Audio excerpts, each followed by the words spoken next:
আলহামদুলিল্লাহ ওয়াসসালাতু ওয়াসসালাম ওয়া সাহাবি আজমাইন আম্মা বাদ আউযু বিল্লাহি মিনাশ শাইতানির রাজিম বিসমিল্লাহির রহমানির রহিম উদু ইলা সাবিলি রাব্বিকা বিল হিকমা ওয়াল মাউযাতিল হাসানাত ওয়াজাদিলহুম বিল্লাতি হাসান রাব্বি ইশরাহ লি সাদরি ওয়া ইয়াসসির লি আমরি ওয়াহলুল উকদাতাম মিন লিসানি ইয়াফকাহু কাওলি। সবাইকে স্বাগত জানাই ইসলামিক সম্ভাষণে। আসসালামু আলাইকুম ওয়া রাহমাতুল্লাহি ওয়া বারাকাতুহু। আল্লাহর দয়া, শান্তি ও রহমত আপনাদের সবার উপর বর্ষিত হোক। আপনারা ইসলাম ও কম্পারেটিভ রিলিজিয়নের উপরে যে কোনো প্রশ্ন করতে পারেন। যদি কেউ প্রশ্ন করতে চান তাহলে করতে পারেন। আসসালামু আলাইকুম। ওয়ালাইকুম আসসালাম ওয়া রাহমাতুল্লাহ। স্যার, কোরআন আমাদের বলছে নামাজ পড়ো, আর নবীজি নামাজের নিয়মগুলো বলে গিয়েছেন যে এই নিয়মে নামাজ পড়তে হবে। তো ইসলামে তাবলীগ করার ব্যাপারে কি কিছু বলা আছে কোরআন অথবা হাদিসে? এমন কোনো কথা কি তাবলীগ নিয়ে আছে? ভাই প্রশ্ন করলেন যে পবিত্র কোরআন আমাদের নামাজ পড়তে বলছে, আর হাদিসে আছে নবীজি সাল্লাল্লাহু আলাইহি ওয়াসাল্লাম বলেছেন কিভাবে নামাজ পড়তে হবে। আপনি প্রশ্ন করলেন এমন কোন কথা কি আছে যেখানে নবীজি বলেছেন তাবলীগ করতে হবে? আপনি কোরআন পড়লে দেখবেন পবিত্র কোরআনে এমন অনেক আয়াত আছে যেখানে ধর্মপ্রচার নিয়ে বলা হয়েছে, এমন অনেক হাদিসও আছে। এগুলো আমাদের গাইডলাইন। ইসলামী শরিয়ায় আপনাকে বুঝতে হবে যে যখন ইবাদত নিয়ে বলা হচ্ছে, যেমন ধরেন নামাজ, অথবা ধরেন যাকাত দেয়া, অথবা ধরেন তাওহীদ, যে কথাগুলো কোরআন আর হাদিসে আছে শুধু সেগুলোই মানতে হবে, আর কিছু না। কোরআন আর হাদিসে যা বলা আছে শুধু সেটুকুই মানতে হবে। এগুলো বাদে যেসব কথা কোরআন অথবা সহিহ হাদিসে নেই, আল্লাহ বা নবীজি বলেননি, সেগুলো ভুল। যেগুলো বলা হয়েছে সেগুলো ঠিক। ইবাদত বাদে অন্যান্য ক্ষেত্রগুলোতে কোরআন হাদিসের যে সম্পর্কে বলা হয়েছে এটা হারাম, সেটা বাদে অন্য সবকিছু হালাল। তবে ইবাদতের ক্ষেত্রে ইবাদত করার প্রসঙ্গে যেটা বলা হয়েছে সেটা ফরজ, যেটা বলা হয়নি সেটা নিষিদ্ধ। এটা ইবাদতের ক্ষেত্রে।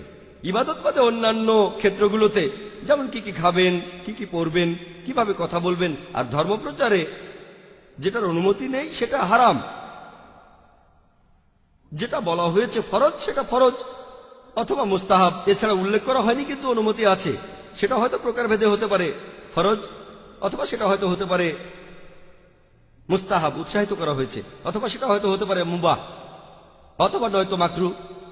যেটাকে বলা হয়েছে হারাম সেটা হারাম, সেটা নিষিদ্ধ। যেটাকে হারাম বলা হয়নি সেটা হালাল, অনুমতি আছে। এবারে এগুলোর মধ্যে সেটা হতে পারে ফরজ মানে আবশ্যিক, অথবা হতে পারে মুস্তাহাব, উৎসাহিত করা হয়েছে, অথবা হতে পারে মুবাহ অর্থাৎ ঐচ্ছিক, অথবা হতে পারে মাকরু, অনুৎসাহিত করা হয়েছে, বিভিন্ন হাদিসের উপর ভিত্তি করে। এখন দাওয়া বা ধর্মপ্রচারের ক্ষেত্রে দেখবেন বেশ কিছু গাইডলাইন দেয়া আছে কোরআনে আর হাদিসে। কোরআন ও হাদিসে বেশ কিছু নির্দেশনা আছে। যেমন ধরেন লেকচারের শুরুতে যে আয়াতটা বলেছিলাম, সূরা নাহলের 125 নম্বর আয়াতে আল্লাহ তাআলা আমাদের বলছেন উদু ইলা সাবিলি রাব্বিকা বিল হিকমা ওয়া মাউযাতিল হাসানাত ওয়াজাদিলহুম বিল্লাতি আহসান। মানুষকে তোমার প্রতিপালকের পথে আহ্বান করো, হিকমত ও সদুপদেশ দ্বারা তাদের সাথে তর্ক করো এবং তাদের যুক্তি দেখাও সবচেয়ে উত্তম আর গ্রহণযোগ্য পন্থায়। এটা হলো দাওয়া বা ধর্মপ্রচার সম্পর্কে পবিত্র কোরআনের একটা গুরুত্বপূর্ণ আয়াত। মানুষ কিভাবে বুঝবে সেটা আলাদা হতে পারে। কিছু লোক বলতে পারে যে হিকমা মানে নরম সুরে বলা, কেউ যাতে আঘাত না পায়। অনেকেই কোরআনের এই আয়াতকে উদ্ধৃতি দেন। একসময় শেখ দিদাত যখন স্টেজে উঠতেন লোকজন বলতো হিকমার সাথে বলেন, পরোক্ষভাবে লোকজন বলছে কঠিনভাবে বলবেন না। কোরআন কিন্তু এমন কথা বলছে না। কোরআন বলছে মানুষকে তোমার প্রতিপালকের পথে আহ্বান করো হিকমত ও সদুপদেশ দ্বারা। তাহলে কোরআন বলছে হিকমত আর সদুপদেশের কথা। এখানে কিছু মানুষ ভুল বুঝতে পারে। তারা ভাবতে পারে যে হিকমত আর সদুপদেশ মানে সবসময় নরম। এটা হতে পারে, বেশিরভাগ সময় নরম থাকবেন, তবে একেবারে 100% নরম থাকলে হবে না। কোরআন বলছে হিকমত আর সদুপদেশ। আর যেটা এক সময় হিকমা, অন্য সময় সেটা হিকমা নাও হতে পারে। এটা পরিস্থিতির উপর নির্ভর করে। আর লোকজন আমাকেও বলে, যখন লেকচার দিতে যাই আমি অমুসলিমদের উদ্দেশ্যে, লেকচারের আগে বলে জাকির ভাই হিকমার সাথে বলেন। পরোক্ষভাবে আমাকে বলছে জাকির ভাই নরম করে, খুব কঠিন করে বলবেন না, আক্রমণ করবেন না। আমি বলছি না যে হিকমা মানে আক্রমণ করা। হিকমা মানে সদুপদেশ, মানে কাজটা ঠিকমতো করতে হবে, তারা যেন ইসলাম সম্পর্কে জানতে পারে। আর আপনারা যদি এই আয়াতের প্রসঙ্গটা দেখেন, সূরা নাহলের 125 নম্বর আয়াতের প্রসঙ্গটা, এটা হচ্ছে কয়েকটা আয়াত আগেই 120 নম্বর আয়াতে বলা হয়েছে যে নবী ইব্রাহিম আলাইহিস সালামের মধ্যে রয়েছে উত্তম দৃষ্টান্ত তার মানে ইব্রাহিম আলাইহিস সালামের জীবনটা তোমরা দেখো কিভাবে ধর্ম প্রচার করছেন। এবারে ক্রস রেফারেন্স খোঁজেন, দেখবেন যে পবিত্র কোরআনের আরেকটা আয়াত আছে তিনি দেবতার মূর্তি ভেঙেছিলেন। অন্য আরেকটা আয়াত আছে নবী ইব্রাহিম আলাইহিস সালাম তার বাবাকে বলেছিলেন যে আপনি মুশরিক, তাকে বাসা থেকে তাড়িয়ে দেওয়া হয়েছিল। তাহলে কিছু কিছু ক্ষেত্রে মুশরিককে মুশরিক বলতে হবে, হোক সেই মুশরিক আপনার বাবা, বাসা থেকে তাড়িয়ে দেওয়াও হতে পারে। এটাই হলো হিকমা। মানুষ আসলে পবিত্র কোরআনের অনেক গাইডলাইনই বুঝতে পারে না। এটা হলো একটা গুরুত্বপূর্ণ আয়াত ধর্ম প্রচারে। এরকম আরো অনেক আয়াত আছে, যেমন ধরুন সূরা ইমরানের 64 নম্বর আয়াতে উল্লেখ করা হয়েছে তাআলা ইলা কালিমাতিন সাওয়াইম বাইনানা ওয়া বাইনাকুম, এসো সেই কথাই যাহা আমাদের ও তোমাদের মধ্যে এক। প্রথম সাদৃশ্যটা কি? আল্লাহ নাবুদা ইল্লাল্লাহ, যে আমরা আল্লাহ ছাড়া আর কারো ইবাদত করি না। এটা একটা গাইডলাইন, আর আমার মনে হয় আমার মতে এটা হলো ধর্মপ্রচারের একটা মাস্টার কি। কোন অমুসলিমের সাথে কথা বললে সাদৃশ্যের কথা বলবো, তাদের ধর্মগ্রন্থে যেটা আছে আমাদের ধর্মগ্রন্থে যেটা কমন তাকে অন্তত সেটা মানতে বলবো। আর এখানে সবচেয়ে গুরুত্বপূর্ণ এই সাদৃশ্যের কোরআন বলছে সেটা আল্লাহ নাবুদা ইল্লাল্লাহ, আল্লাহ ছাড়া কারো ইবাদত করি না। তাহলে ধর্মপ্রচারের সবচেয়ে গুরুত্বপূর্ণ দিকটা হলো তৌহিদ। এভাবে কোরআনে কিছু গাইডলাইন দেয়া আছে, হাদিসে কিছু গাইডলাইন আছে। যেমন আমাদের নবীজি বলেছেন, এটার উল্লেখ আছে সহিহ বুখারীতে, বাল্লিগু আন্নি ওয়াল আয়া, মাত্র একটা আয়াত জানলেও ধর্মপ্রচার করো। আপনি যদি ইসলাম সম্পর্কে একটা আয়াতও জানেন আর জানেন সেটা ঠিক, তাহলে প্রচার করেন। পবিত্র কোরআনে এরকম আরো অনেক আয়াত আছে আর হাদিস যেখানে দাওয়ার কথা বলা হয়েছে। তবে এটা যেহেতু এমন না যে সালাত, যাকাত বা তৌহিদ অথবা কোরআন আর হাদিসে যেটার উল্লেখ আছে তার কিছু আছে ফরজ, কিছু আছে মুস্তাহাব। কোরআনের সেই আয়াত অথবা হাদিসের প্রসঙ্গের উপর নির্ভর করে। তবে ধরেন আমি মাইক্রোফোনে কথা বলছি, প্রশ্ন করতে পারেন নবীজিকে মাইক্রোফোনে কথা বলেছিলেন? না, নবীজি বলেননি। তাহলে মাইক্রোফোনে কথা বলা কি বিদআহ? এটা কি হারাম? আমি বলবো না, এটা ব্যবহার করছি ধর্মপ্রচারের জন্য আর সেটাই গুরুত্বপূর্ণ। ধর্মপ্রচার করা ইসলামে ফরজ, তবে এই ক্যাটাগরিতে পড়ে না, যেমন সালাত বা যাকাত। ধর্মপ্রচার করা ফরজ, আবশ্যিক, কোনো সন্দেহ নেই। তবে কিভাবে করতে হবে সেটার গাইডলাইন পাবেন কোরআন আর হাদিসে। তবে একটা সহিহ হাদিসে যদি বলে মাইক্রোফোনে কথা বলো না, তাহলে মাইক্রোফোনে কথা বলা হারাম, বুঝলেন? অথবা বলতে পারেন যে মুহাম্মদ সাল্লাল্লাহু আলাইহি ওয়াসাল্লাম কি টিভিতে কথা বলেছেন, স্যাটেলাইট চ্যানেলে কথা বলেছেন, তাহলে স্যাটেলাইট কি হারাম? এখন কোরআনের মাধ্যমে কথাটাকে পরীক্ষা করুন, যদি শরিয়ার কোনো নিয়ম না ভাঙে তাহলে হালাল, যদি নিয়ম ভাঙে তাহলে হারাম। বেশিরভাগ টেলিভিশন প্রোগ্রামই হারাম, কারণ এগুলোতে থাকে অশ্লীলতা, অনইসলামিক অনুষ্ঠান। তবে এরকম অনুষ্ঠান না থাকলে সেটা হবে হালাল। আমরা এটাকে ব্যবহার করতে পারি এই মিডিয়াকে ইসলাম প্রচারের জন্য, যদিও কোরআন আর হাদিসে এর উল্লেখ নেই। তবে একটা আয়াত এমন বলছে, মানুষকে তোমার প্রতিপালকের পথে আহ্বান করা হিকমত ও সদুপদেশ দ্বারা আমার হিকমা হিসেবে স্যাটেলাইট চ্যানেলকে ব্যবহার করছি। তাহলে গাইডলাইন গুলো আছে। তবে যদি দাওয়ার কাজে এমন কিছু ব্যবহার করি যেটাকে বলা হয়েছে হারাম পবিত্র কোরআন আর হাদিসে, সেটা ভুল। আপনি এখানে সালাত সম্পর্কে যেটা বললেন, সালাত ইসলামের 5টা স্তম্ভের মধ্যে একটা, অথবা ইবাদতের মধ্যে একেবারে প্রথম সারির, যেমন তৌহিদ, সালাত, যাকাত, রোজা, হজ। এসব ক্ষেত্রে যা বলা আছে শুধু তাই করবেন আর কিছু না। বলতে পারবেন না আমি এক পায়ে দাঁড়িয়ে নামাজ পড়বো, আমি এক পায়ের উপর দাঁড়িয়ে নামাজ পড়বো। এখন নবীজি কথা বলেননি যে এক পায়ে দাঁড়িয়ে নামাজ পড়াটা হারাম। কি পড়তে পারবে? না, পারবেন না, কারণ এটা ইসলামের 5টা স্তম্ভের একটা। কিন্তু ধরেন আপনি অসুস্থ আর সমস্যা থাকলে বসে নামাজ পড়তে পারেন, এ কথা কোরআন বলছে, হাদিসও বলছে। গাইডলাইনটা আছে, যেটার অনুমতি আছে সেটা হালাল। ধর্মপ্রচারের ক্ষেত্রেও একটা গাইডলাইন আছে, আলহামদুলিল্লাহ কোরআন এবং হাদিসে আছে। গাইডলাইনটা মেনে চলেন যেন শরিয়ার কোনো আইন না ভাঙেন। এটার উপরে সারাদিন ধরে লেকচার দেওয়া যায়। আশা করি উত্তরটা পেয়েছেন। কোনো বোন কি প্রশ্ন করবেন? স্যার, আমি জানতে চাচ্ছি যে পৃথিবীতে অনেক মানুষ ভুল কাজ করছে, মূর্তি পূজা করছে, নবী মুহাম্মদের বিরুদ্ধে বই লিখছে। আমার ভাবতে খুব অবাক লাগে, এতগুলো মানুষ দোজখে যাবে, এ ব্যাপারে আমরা কিছুই করতে পারবো না। বোন, আপনি প্রশ্ন করলেন যে আমরা পবিত্র কোরআনে দেখি, এছাড়াও সহিহ হাদিস সহ অন্যান্য বইগুলোতেও যে অনেকেই ভুল করছে, নবীজির বিরুদ্ধে লিখছে। তিনি অবাক হচ্ছেন এতগুলো মানুষ কিভাবে দোজখে যাবে। আমাদের এই জীবনটা হলো পরীক্ষা। আপনারা যদি ভালো করে দেখেন যে নিচু গ্রেডের পরীক্ষাগুলোতে বেশিরভাগ ছাত্র পাশ করে, তবে উপরের লেভেলে গেলে সেখানে পাশ করাটা কঠিন। এছাড়াও আপনারা দেখবেন যে একটা হাদিস বলছে যে নবীজি সাল্লাল্লাহু আলাইহি সাল্লাম বলেছেন দোজখে পুরুষের চেয়ে নারী বেশি থাকবে। লোকে প্রশ্ন করে তাহলে কি নারীরা বেশি পাপ করে? আমি বলি আল্লাহ মালুম। তবে এই পৃথিবীতে নারীদের সংখ্যা বেশি, তাই যুক্তি বলে দোজখেও পুরুষের চাইতে নারীদের সংখ্যায় বেশি হবে, এ কথা আমি বলবো। তবে প্রসঙ্গটা এখানে খুব গুরুত্বপূর্ণ। আর নবীজি বলেছেন দোজখে নারীর সংখ্যা বেশি।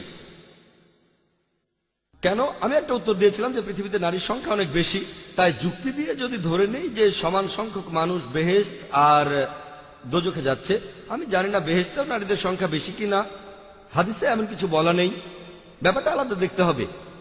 আর বোন, আপনি এখানে প্রশ্ন করলেন যে আপনি খুব অবাক হচ্ছেন, ভাবছেন এতগুলো মানুষ কিভাবে দোজখে যাবে। এখন কথা হচ্ছে যারা এটা বুঝতে পারছেন তার মানে যারা চলে এসেছেন সরল পথে। তবে অনেক মানুষ এটা বোঝার পরও যেভাবে চিন্তা করে যে ও অন্ততপক্ষে আমি বেহেশতে যাব, তার কারণ অন্যান্য মানুষ খুব খারাপ আর আমি অবশ্যই বেহেশতে যাব।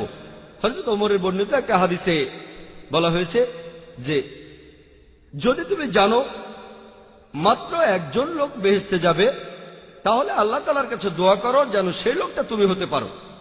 বলতে পারেন না ও জানেন লোকজন সবাই আমার চেয়ে ভালো, তাহলে আমার তো বেহেশতে যাওয়ার প্রশ্নই আসে না। দোয়া করেন যেন বেহেশতে যেতে পারেন। আর যদি জানো যে একজন লোক দোজখে যাবে, তাহলে আল্লাহ তাআলার কাছে দোয়া করো আমি যেন সেই লোকটা হই। বলতে পারেন না জানেন আমি তো এত ভালো কাজ করি, দিনে 5 ওয়াক্ত নামাজ পড়ি, আমি যাকাত দেই, অমুক লোকটা চোর, অমুক লোকটা পাপ করছে, তাহলে যে লোকটা দোজখে যাবে সে অবশ্যই আমি না। যদি আপনি জানেন যে একজন লোক যাবে দোজখে, তাহলে আল্লাহ তাআলার কাছে আপনি দোয়া করেন যেন আপনি সেই লোকটা না হন। তাহলে এই হাদিসের উপর ভিত্তি করে দেখছি যে আমাদের উচিত আল্লাহ তাআলার গাইডলাইন মেনে চলা। এখানে কোরআনে আল্লাহ তাআলা বলেছেন বেশিরভাগ মানুষ এখনো জানে না, তার মানে বেশিরভাগ মানুষই নির্দেশগুলো মেনে চলছে না। আল্লাহ সুবহানাহু ওয়া তাআলার গাইডলাইনগুলো আমাদের হাতের নাগালে আছে, কিন্তু বেশিরভাগ মানুষই আল্লাহ সুবহানাহু ওয়া তাআলার গাইডলাইনগুলো মেনে চলছে না। আর সেই কারণেই বুঝতে পারবেন যে দোজখে সেখানে যে বেশি লোক যাবে তার সম্ভাবনা বেশি, কারণ আমরা গাইডলাইনগুলো মেনে চলছি না। এজন্য আমাদের উচিত আল্লাহ তাআলাকে ধন্যবাদ জানানো, কারণ আমাদের হেদায়েত করেছেন। তবে হেদায়েতের পরে আমাদের দায়িত্ব হলো আল্লাহর নির্দেশ মেনে চলা। এমনও অনেকেই আছেন যারা মুসলিম কিন্তু কোরআন আর হাদিস মেনে চলছেন না। তাহলে যারা বুঝতে পেরেছে আল্লাহ তাআলার নির্দেশগুলো বুঝতে পেরেছে, তারপরে সেগুলো মানে না, আমরা আল্লাহর কাছে দোয়া করব আমরা যেন সেরকম না হই। তবে বেশিরভাগ মানুষ যদি পরীক্ষায় ফেল করে তাহলে তারা দোজখে যাবে। উদাহরণস্বরূপ কোনো কঠিন পরীক্ষায় বসেছেন, যেমন মেডিকেলে ভর্তির জন্য পরীক্ষা, যারা মেডিকেল কলেজে ভর্তি হওয়ার জন্য ইচ্ছুক তারা কলেজ পাশ করার পরে বেশিরভাগই হতে চায়, অর্ধেকের বেশি ছাত্র মেডিকেলে পড়তে চায়, কিন্তু কতজন চান্স পায়? সংখ্যায় খুবই কম তারা। আমি জানি না 5%, 2% নাকি 1%, তবে সংখ্যায় খুবই কম। খুব কম ছাত্রই সেখানে ভর্তি হতে পারে। এখানে আপনি বলতে পারবেন না আমি বুঝতে পারছি না এত ছাত্র কিভাবে মেডিকেলে ভর্তি হতে পারবে না। মেডিকেল কলেজে ভর্তি হতে গেলে আপনাকে পড়তে হবে, খাটাখাটনি করতে হবে, পড়াশোনা করতে হবে। একইভাবে বেহেশতে যেতে গেলে এটা সহজ কাজ না, এটা মেডিকেলে ভর্তির চেয়েও অনেক কঠিন কাজ। তাই এটা আসলে পরকালের জন্য পরীক্ষা। যারা আল্লাহর নির্দেশগুলো মেনে চলবেন তারা ইনশাআল্লাহ বেহেশতে যেতে পারবেন। আশা করি বোন উত্তরটা পেয়েছেন। কোন ভাই কি প্রশ্ন করবেন? হ্যাঁ ভাই। আসসালামু আলাইকুম। যারা গরিব তাদের জাকাত দিতে হবে, খুব ভালো কথা। তবে কিছু লোক আছে যারা বলে সৈয়দদের জাকাত দেয়া যাবে না, আপনি কি বলেন? ভাই প্রশ্ন করলেন যে জাকাত দেওয়ার কিছু নিয়ম কানুন আছে, এটা দেওয়া উচিত গরিব লোকদের। কোরআন পড়লে দেখবেন সূরা তাওবার 60 নম্বর আয়াতে উল্লেখ করা হয়েছে যাদের জাকাত দেওয়া যাবে এমন লোকের 8টা ক্যাটাগরি দেয়া আছে। ভাই প্রশ্ন করলেন যে তিনি শুনেছেন যে লোকজন বলে সৈয়দদের জাকাত দেওয়া যাবে না। দেখবেন যে আমাদের নবীজি সাল্লাল্লাহু আলাইহি সাল্লামের সময়ে তিনি বলেছেন যে নবীজির পরিবারের কোন সদস্যকে জাকাত দেয়া যাবে না। হাদিস এটা বলছে। কোন হাদিস এমন বলছে না যে সৈয়দদের জাকাত দেয়া যাবে না। একটা হাদিসে বলা হয়েছে যে নবীজির পরিবারের সদস্যদের কাউকে জাকাত দেয়া যাবে না। আর এটার কারণও ছিল আমাদের নবীজি চাননি যে লোকজন ভাবুক জাকাত এটা দিয়ে নবীজির পরিবারের লোকদের সাহায্য করা হবে। তাই এ ধরনের কোনো ভুল বোঝাবুঝি যেন না হয়, লোকজন যেন নবীজিকে ভুল না বুঝে, সেজন্যই এটা খুব স্পষ্ট করে বলা হয়েছে। আর আমিও একমত যে নবীজির পরিবারের সদস্যদের জাকাত দেয়া যাবে না। এখন কিছু লোক এমন দাবি করে যে তারা আমাদের নবীজির বংশধর। আমরা সবাই মোহাম্মদ সাল্লাল্লাহু আলাইহি ওয়াসাল্লামের উম্মত, তবে বংশধর মানে একেবারে সরাসরি রক্তের সম্পর্ক। যেমন ধরেন তার মেয়ে, মেয়ের ছেলে, এভাবে রক্তের সম্পর্ক। অনেকে এমনটা দাবি করে, এছাড়াও অনেকে এভাবে মনে করে কারণ আমি যদি সৈয়দ থাকে সে নবীজির বংশধর। কতটা সত্যি আল্লাহ মালুম, আমি জানি না যে সৈয়দ মানে এমনটা হবে। এমন অনেক লোককে চিনি যারা খান থেকে সৈয়দ হয়েছেন। ঠিক, অনেক অমুসলিমকে দেখেছি মুসলিম হয়ে নাম রেখেছে সৈয়দ। আমার মতে জাকাত দেয়া যাবে না যদি নবীজি সাল্লাল্লাহু আলাইহি সাল্লামের বংশধর হন, হাদিস এমনটা বলছে। তাদেরকে জাকাত দেয়া যাবে না, ইনাদের জাকাত দেয়া যাবে না। কিন্তু বর্তমান সময়ে যদি বংশ পরিচয় সম্পর্কে একেবারে নিশ্চিত না হন, এখন খুব কমই থাকার কথা, তবে শুধুমাত্র পদবি দেখে আমি এমন কোন হাদিসের কথা জানি না যে সৈয়দদের জাকাত দেয়া যাবে না। এমন হাদিসের কথা জানি যে নবীজির পরিবারের সদস্যদের জাকাত দেয়া যাবে না। সেই ক্যাটাগরিতে সৈয়দরা পড়ে কিনা আমি জানি না, এটা পরীক্ষা করে দেখতে হবে। তবে যদি আমার মতটা চান, অনেক বিশেষজ্ঞ এমন বলেছেন যে শুধুমাত্র পদবি দেখে যদি বংশ পরিচয় না জানেন, আর বর্তমানে এখনকার যে পরিস্থিতি 1400 বছর পার হয়ে গেছে, যদি আপনি একেবারে নিশ্চিত না হন যে এটা একেবারে পরিষ্কার যে এই কথাটা এটা সহিহ হাদিস, একেবারে নিশ্চিত যে সৈয়দদের জাকাত দেওয়া যাবে না, তা না হলে এই ধরনের ক্ষেত্রে এখন যেটা করা যায়, যদি পদবি দেখেন সৈয়দ আর সম্ভাবনা যদি কম থাকে, আর সম্ভাবনা থাকলেও অনেক সময় পার হয়ে গেছে, অনেক বিশেষজ্ঞরা এখন বলেন শুধুমাত্র পদবি দেখে জাকাত দেওয়া যাবে না, এটা ঠিক না, জাকাত দিতে পারেন। তবে কিছু বিশেষজ্ঞ আবার বলেন যে সৈয়দ মানে নবীজির বংশধর, জাকাত দেওয়া যাবে না। আমি প্রথম দলের সঙ্গে একমত। 1 নম্বর পয়েন্ট, অনেকগুলো জেনারেশন চলে গেছে, তাই এটার গুরুত্ব কম। সহিহ হাদিস হলে তো মানতেই হবে, তবে এটার কারণে কোনো সমস্যা হবে না। আর আসল ব্যাপারটা হলো শুধু পদবি দেখেই বললাম যে নবীজির বংশধর, এটাও প্রশ্নের ব্যাপার। কতটা যাচাই করতে পারেন, কত কাছাকাছি যেতে পারেন। তাহলে আপনার জায়গায় আমি থাকলে তখন কি করতাম? আমি বলবো যে বিশেষ করে আমাদের এই ইন্ডিয়ায় শুধু পদবি দেখে যদি কোনো লোককে দেখে আপনার মনে হয় যে তাকে জাকাত দেয়া প্রয়োজন, জাকাত দিলে কোনো সমস্যা নেই, আমি প্রথম দলের সঙ্গে একমত। আশা করি উত্তরটা আপনার পেয়েছেন। কোনো ভাই প্রশ্ন করবেন? হ্যাঁ ভাই। আসসালামু আলাইকুম ভাই। ওয়ালাইকুম আসসালাম রহমতুল্লাহ। আপনি শ্রী শ্রী রবিশঙ্করের সাথে একটা সিম্পোজিয়াম করেছিলেন, সেই আলোচনা অনুষ্ঠান এবং তার পরবর্তী অভিজ্ঞতাটা সম্পর্কে আমাদের কি কিছু বলবেন? ভাই প্রশ্ন করলেন যে কয়েক মাস আগে আমি শ্রী শ্রী রবিশঙ্করের সঙ্গে একটা সিম্পোজিয়াম করেছিলাম, আপনি এই অনুষ্ঠানটার পরের অভিজ্ঞতাটা জানতে চাচ্ছেন। সেই সিম্পোজিয়ামে ঠিক পরের দিনই আবার আলোচনা হয়েছিল, এখানে এই অডিটোরিয়ামে হয়েছিল। আগের আলোচনার টপিকের ধারাবাহিকতায় concept of God in Hinduism and Islam, Sri Sri Ravishankar আর আমার মধ্যে আলোচনার দ্বিতীয় পর্ব এই অডিটোরিয়ামে। কারণ আগের আলোচনায় খেয়াল রেখেছিলাম যাতে কারো অনুভূতিতে আঘাত না লাগে, যেটা চেষ্টা করেছিলাম প্রচার করতে ইসলাম, সেটা করেছি। তবে পরের পর্বটা একটু খোলামেলা ছিল। আগে কথাগুলো আমি বলিনি কারণ লোকজন তাতে আঘাত পেতে পারে, তবে প্রধান উদ্দেশ্য ছিল ইসলাম প্রচার করা। সেই আলোচনায় আমি বলেছি অনেক কথাই ওনার বইতে আছে যেগুলো ইসলামের বিরুদ্ধে। অনেক কিছু হয়তো টপিকের বাইরে, কিছু পয়েন্ট ছিল যেগুলো টপিকের ভেতরে, এছাড়াও কিছু পয়েন্ট ছিল যেগুলো আমাদের টপিকের বাইরে।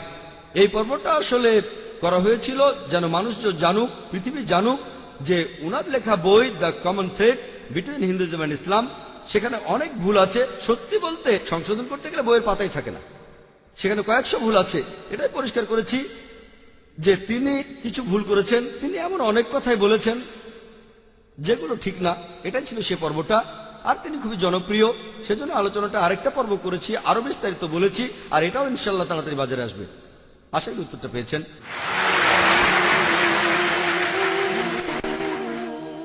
ইব্রাহিম আলাইহিস সালাম বলেছিলেন এ হলো আমার বোন, স্ত্রী না। আমাদের কি এমনটা বলার অনুমতি আছে?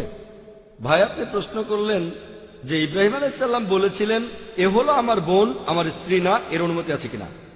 আল্লাহ তাআলা বলেছেন সত্যি কথা বলো, তবে জীবন হুমকির মুখে থাকলে কোরআন বলছে আপনি শিরকও করতে পারেন, তবে মনে ঈমান থাকতে হবে। 1 নম্বর পয়েন্ট, যে ধরেন কেউ এসে আপনার মাথায় পিস্তল ধরলো, তারপর বলল আপনি কি মুসলিম না হিন্দু? আপনি বললেন হিন্দু।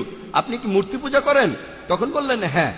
আল্লাহ অনুমতি দিয়েছেন সেই ধরনের ক্ষেত্রে যখন জীবন হুমকির মুখে এমনটা বলতে পারেন, তবে আপনার মনে ঈমান থাকতে হবে। তবে যখন বিপদ কেটে যাবে, এটা আবশ্যক নয়। আপনি বলতে পারেন যে না আমি মুসলিম, তারপর মারা গেলেন, এটার অনুমতি আছে। তবে এই অনুমতিটাও আছে জীবনের উপর হুমকি থাকলে মিথ্যে কথা বলতে পারেন সেই পরিস্থিতিতে জীবন বাঁচানোর জন্য, তবে আপনার মনে ঈমান থাকবে। শরীয়তের 1 নম্বর পয়েন্ট। এখন ইব্রাহিম আলাইসাল্লামের প্রসঙ্গটা নিয়ে বলি। তিনি বলেছিলেন যে এ আমার বোন, এরকম কিছু ব্যাপার যদি ভালো করে দেখেন, কিছু হাদিস আছে যে একবার কিছু লোক প্রশ্ন করেছিল এক সাহাবীকে। সাহাবীগণ মাশাআল্লাহ সত্যবাদী ছিলেন। তারা এমন কিছু বলেন যে উত্তরটা সঠিক, কিন্তু হয়তো তারা পুরোপুরি সত্যটা বলেননি। যেমন ধরেন, একবার শত্রুপক্ষের কিছু লোক এক সাহাবীকে খুঁজে বেড়াচ্ছিল। তাদের মধ্যে একজনও এই সাহাবীকে চিনত না। আমি সেই সাহাবীর নামটা ভুলে গেছি। তাকে প্রশ্ন করলো, এই লোকটাকে দেখেছো? তখন তিনি এক পায়ে গিয়ে বললেন, তাকে তো এখানে দাঁড়িয়ে থাকতে দেখলাম। তার মানে উনি বলছেন যে লোকটা আমি। সত্যি কথাই বলেছেন, মিথ্যা বলেননি। ঠিক জীবন হুমকির মুখে তিনি মিথ্যা বলতে পারতেন এই লোকটা আমি, অথবা আমি জানি না কোথায়, কারণ জীবন হুমকির মুখে। ইসলাম অনুমতি দিয়েছে। তিনি বলেছিলেন এখানে তো দাঁড়িয়েছিল। তিনি মিথ্যে কথা বলেননি, সত্যি কথা বলেছিলেন। এভাবে দেখলে, যেমন ধরেন আমি বললাম যে কোন বোন প্রশ্ন করবেন, তখন আমার স্ত্রী মহিলাদের মধ্য থেকে প্রশ্ন করলো, তো সে আমার স্ত্রী। আবার ইসলামিক জাতীয়তা বোন, যদি দেখি একটা উম্মা হিসেবে, তবে সে আমার স্ত্রী। সম্পর্কে সে আমার স্ত্রী, তবে এটা সামগ্রিকভাবে বলা। এখানে কেউ হয়তো বলবে আসসালামু আলাইকুম ভাই ও বোনেরা একজন বাদে, লোকজন হাসবে। তাই যে প্রিয় ভাই ও বোনেরা একজন বাদে, এখানে আমি হলে এভাবে বলবো না যে একজন বাদে। আমার স্ত্রী হয়তো মহিলাদের আসনে বসে আছে, সেখানে একজন বাদে বলার প্রয়োজন নেই, সবাই বুঝে নেবে। তাই যখন বললাম কোন বোন কি প্রশ্ন করবেন, ইসলামিক জাতীয়তায় বোনের কথা বলছি, এটা কোনো রক্তের সম্পর্কের বোন না। ঠিক একইভাবে আমি জানি না ইব্রাহিম আলাইহিস সালাম কেন বলেছিলেন। আর সত্যি কথা বলতে, কোরআন পরিষ্কারভাবে বলছে ইব্রাহিম আলাইহিস সালাম ছিলেন সত্যবাদী নবী। অন্য নবীরা সত্যবাদী ছিলেন না এমন না। এখানে ইব্রাহিম আলাইহিস সালামের বিরুদ্ধে অভিযোগ, তিনি মিথ্যা বলেছিলেন। আমি এর উত্তরে বলবো যে এটা ইসলামিক জাতীয়তার বোন, কারণ পবিত্র কোরআনে সূরা তাওবার ৭১ নম্বর আয়াতে উল্লেখ করা হয়েছে, আল্লাহ বলেছেন ওয়াল মুমিনুনা ওয়াল মুমিনাত বাযুহুম আউলিয়া বায, যে মুমিন নর ও নারী তারা একে অন্যের সাহায্যকারী ও সমর্থক। তার মানে তারা একে অন্যের ভাই বা বোন। এভাবে দেখলে এখন ইব্রাহিম আলাইহিস সালাম কোন প্রসঙ্গে বলেছিলেন, এখন কোরআনে কথা বলছে নবী ইব্রাহিম সত্যবাদী নবী, আমি সেটা মানি। হয়তো বুদ্ধি করে এটা বলেছিলেন, তিনি চেষ্টা করেছিলেন যে কোনো মিথ্যে বলবেন না, তারপর বিপদ থেকে বের হয়ে আসতে পারবেন। আশা করি উত্তরটা পেয়েছেন। আসসালামু আলাইকুম। ওয়ালাইকুম আসসালাম রহমতুল্লাহ। কোনো কাজে নিয়ত খুব গুরুত্বপূর্ণ, তবে কোনো ভালো কাজ করার সময় মাথায় অনেক চিন্তা আসতে পারে। তাহলে একজনের নিয়তকে বিচার করবেন কিভাবে, আর নিয়তকে বিশুদ্ধ করা যায় কিভাবে? বোন প্রশ্ন করলেন যে যখন আমরা কোনো ভালো কাজ করি, আমাদের একটা নিয়ত থাকে, আর সে সময় মাথায় অনেক চিন্তা আসে, কখনো কখনো হয়তো শয়তান কুমন্ত্রণা দেয়। বিচার করব কিভাবে যে নিয়তটা ভালো অথবা খারাপ, বা সেই কাজটা ভালো অথবা খারাপ।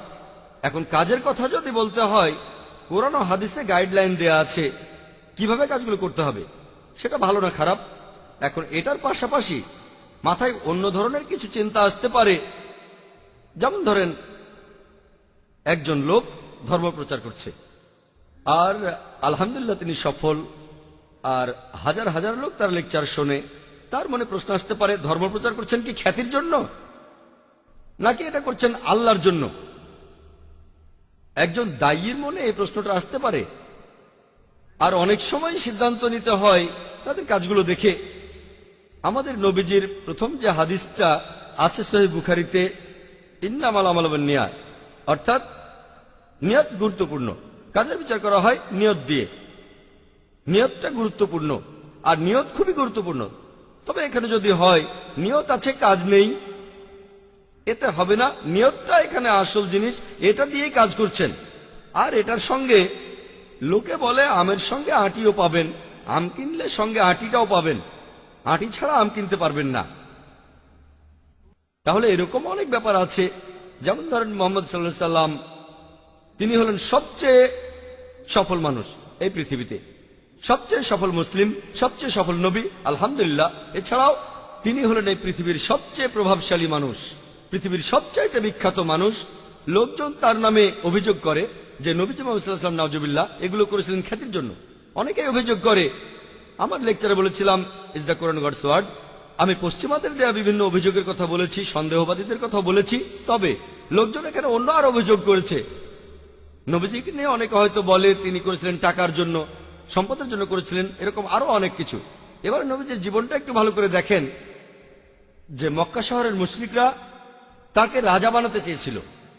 একবার নবীজি যখন ধর্ম প্রচার করতে গেলেন, কুরাইশ আর অন্যান্য গোত্রের সব নেতারা তখন নবীজিকে বলল, তোমার ধর্মটা তুমি বাদ দাও, আমরা তোমাকে রাজা বানাবো, এই পৃথিবীর সব সম্পদ দিয়ে দেব।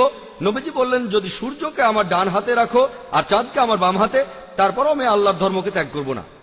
এতেই প্রমাণিত হয় যে নবীজি এই কাজগুলো অর্থ সম্পদের জন্য করেননি। একইভাবে পুরো জীবনটাকে দেখেন, ভালো কাজের সময় যদি মাথায় কোনো চিন্তা আসে, সেটাকে পরীক্ষা করতে হবে, এটাই কি সেটা নাকি অন্য কিছু। হয়তো সে চিন্তাটা ঠিক, হয়তো অনিচ্ছাকৃতভাবে আপনি এই কাজটা করছেন খ্যাতির জন্য, সেটা ঠিক না। আর মানুষ ভুল করতে পারে, কোনো মানুষই বলবে না সে পারফেক্ট। তাহলে এখানে দেখতে হবে যে আপনার কাজ সেটা যেন আল্লাহ তাআলা এবং তার রাসূলের জন্য হয়।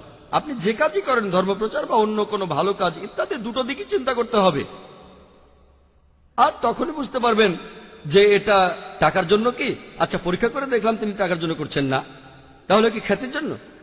আর এভাবে আমরা নিজেদের কাছে একেবারে পরিষ্কার থাকব।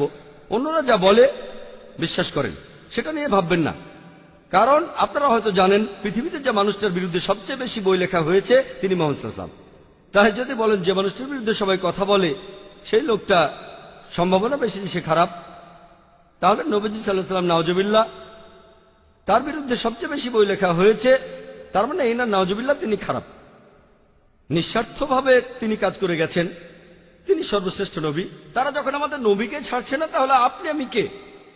তাই অন্যদের কথা নিয়ে মাথা ঘামাবো না, বরং আমরাই বিচার করব কোরআন ও হাদিসের উপর নির্ভর করে। এটা সবসময় বলি। তবে এর পাশাপাশি এমন লোকও পাবেন যারা ইসলামকে ব্যবহার করছে খ্যাতির জন্য, অর্থ সম্পদের জন্য। এমন অনেক লোকই আছে, তারা ইসলামের লেভেলটা লাগায়, এটা করে টাকার জন্য। ইসলামের লেভেলটা লাগিয়ে তারা নিজেদের স্বার্থ উদ্ধার করে। তাহলে একজন মুসলিম হিসেবে ব্যাপারটা আমাদের বিচার করতে হবে। আর বিচার করতে গেলে মানুষ কি বলছে সেটা শুনবেন না, দেখবেন কোরআন এবং হাদিস। আর সেজন্যই দায়ীদের মধ্যে আমরা যখন কোনো মিটিং এর ব্যবস্থা করি, আমি সবসময় বলি কোরআন হাদিসকে ভিত্তি করে বলেন। আর লোকে যা বলে, হ্যাঁ তারা যা বলে সেটা শোনেন, কালা হয়ে বসে থাকবেন না। তবে দেখেন সে কথাগুলো কেমন। মানুষ অনেক অভিযোগ করতে পারে, মানুষের সেই অভিযোগ ঠিকও হতে পারে, ভুলও হতে পারে। তবে আমি একজন দায়ী হিসেবে আপনাকে বলবো, কোরআন এবং হাদিস মেনে চলার চেষ্টা করুন। মাথায় খারাপ চিন্তা আসবেই, এটা করে শয়তান। পবিত্র কোরআনের সূরা নাসের 1 থেকে 4 নম্বর আয়াতে উল্লেখ করা হয়েছে, শয়তান কুমন্ত্রণা দিতে পারে, অথবা আপনার মনে ভালো চিন্তা আসতে পারে, অথবা এতে আপনার জন্য উপকারও হতে পারে। যেমন ধরুন, সকালে নামাজের সময় ঘুম থেকে উঠি, আসসালাতু খায়রুম মিনান নাওম, আজানে এটা বলা হয় নামাজ পড়া ঘুমের চাইতে উত্তম। শয়তান বলবে সবেমাত্র তো সময় হলো, 1 ঘন্টা আছে, 1 ঘন্টা হাতে সময় আছে, আরো 15 মিনিট ঘুমিয়ে নাও। আবার হয়তো উঠতে যাচ্ছেন, এখনো 45 মিনিট বাকি আছে, নামাজ পড়ো। বলছি না যে নামাজ পড়ো না, তবে আর 15 মিনিট ঘুমিয়ে নাও, 45 মিনিট বাকি আছে, এটা তো অনেক সময়। তারপর আধ ঘন্টা 10 মিনিট সময় চলে গেল, আপনি দেখলেন সময় শেষ। তাহলে মাথায় খারাপ চিন্তাগুলো আসতে পারে, খারাপ কাজ। আমাদের নবীজি বলেছেন যত তাড়াতাড়ি সম্ভব নামাজ পড়ো। যদি আপনারা এই হাদিসটা জানেন, হাদিসটা বলছে যত তাড়াতাড়ি সম্ভব, তাহলে আপনি ভুল করা থেকে বেঁচে যাবেন। শুধু এশার নামাজটা বাদে তখন জেগে থাকেন। তাহলে বুঝতে পারছেন, এমনটা প্রায় হয়। হয়তো আপনি অফিসে আছেন, তখন নামাজের সময় হলো।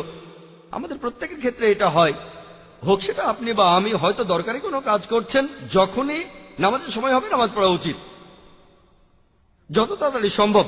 তবে কোন কোন ক্ষেত্রে দেরি করতে পারেন, নবীজি অনুমতি দিয়েছেন, এটা হারাম না দেরি করাটা। তবে সময় মতো নামাজ পড়াটা মুস্তাহাব।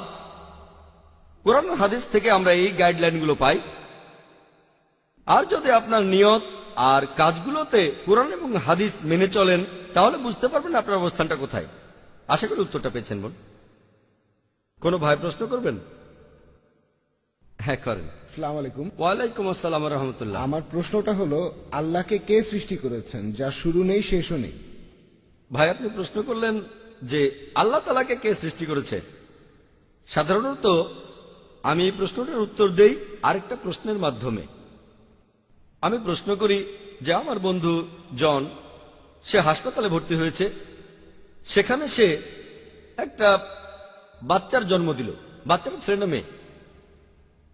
আমার বন্ধু জন, সে হাসপাতালে ভর্তি হয়েছে, সে একটা বাচ্চা জন্ম দিয়েছে, বাচ্চাটা ছেলে না মেয়ে বলতে পারবেন? বলতে পারবেন বাচ্চাটা ছেলে না মেয়ে?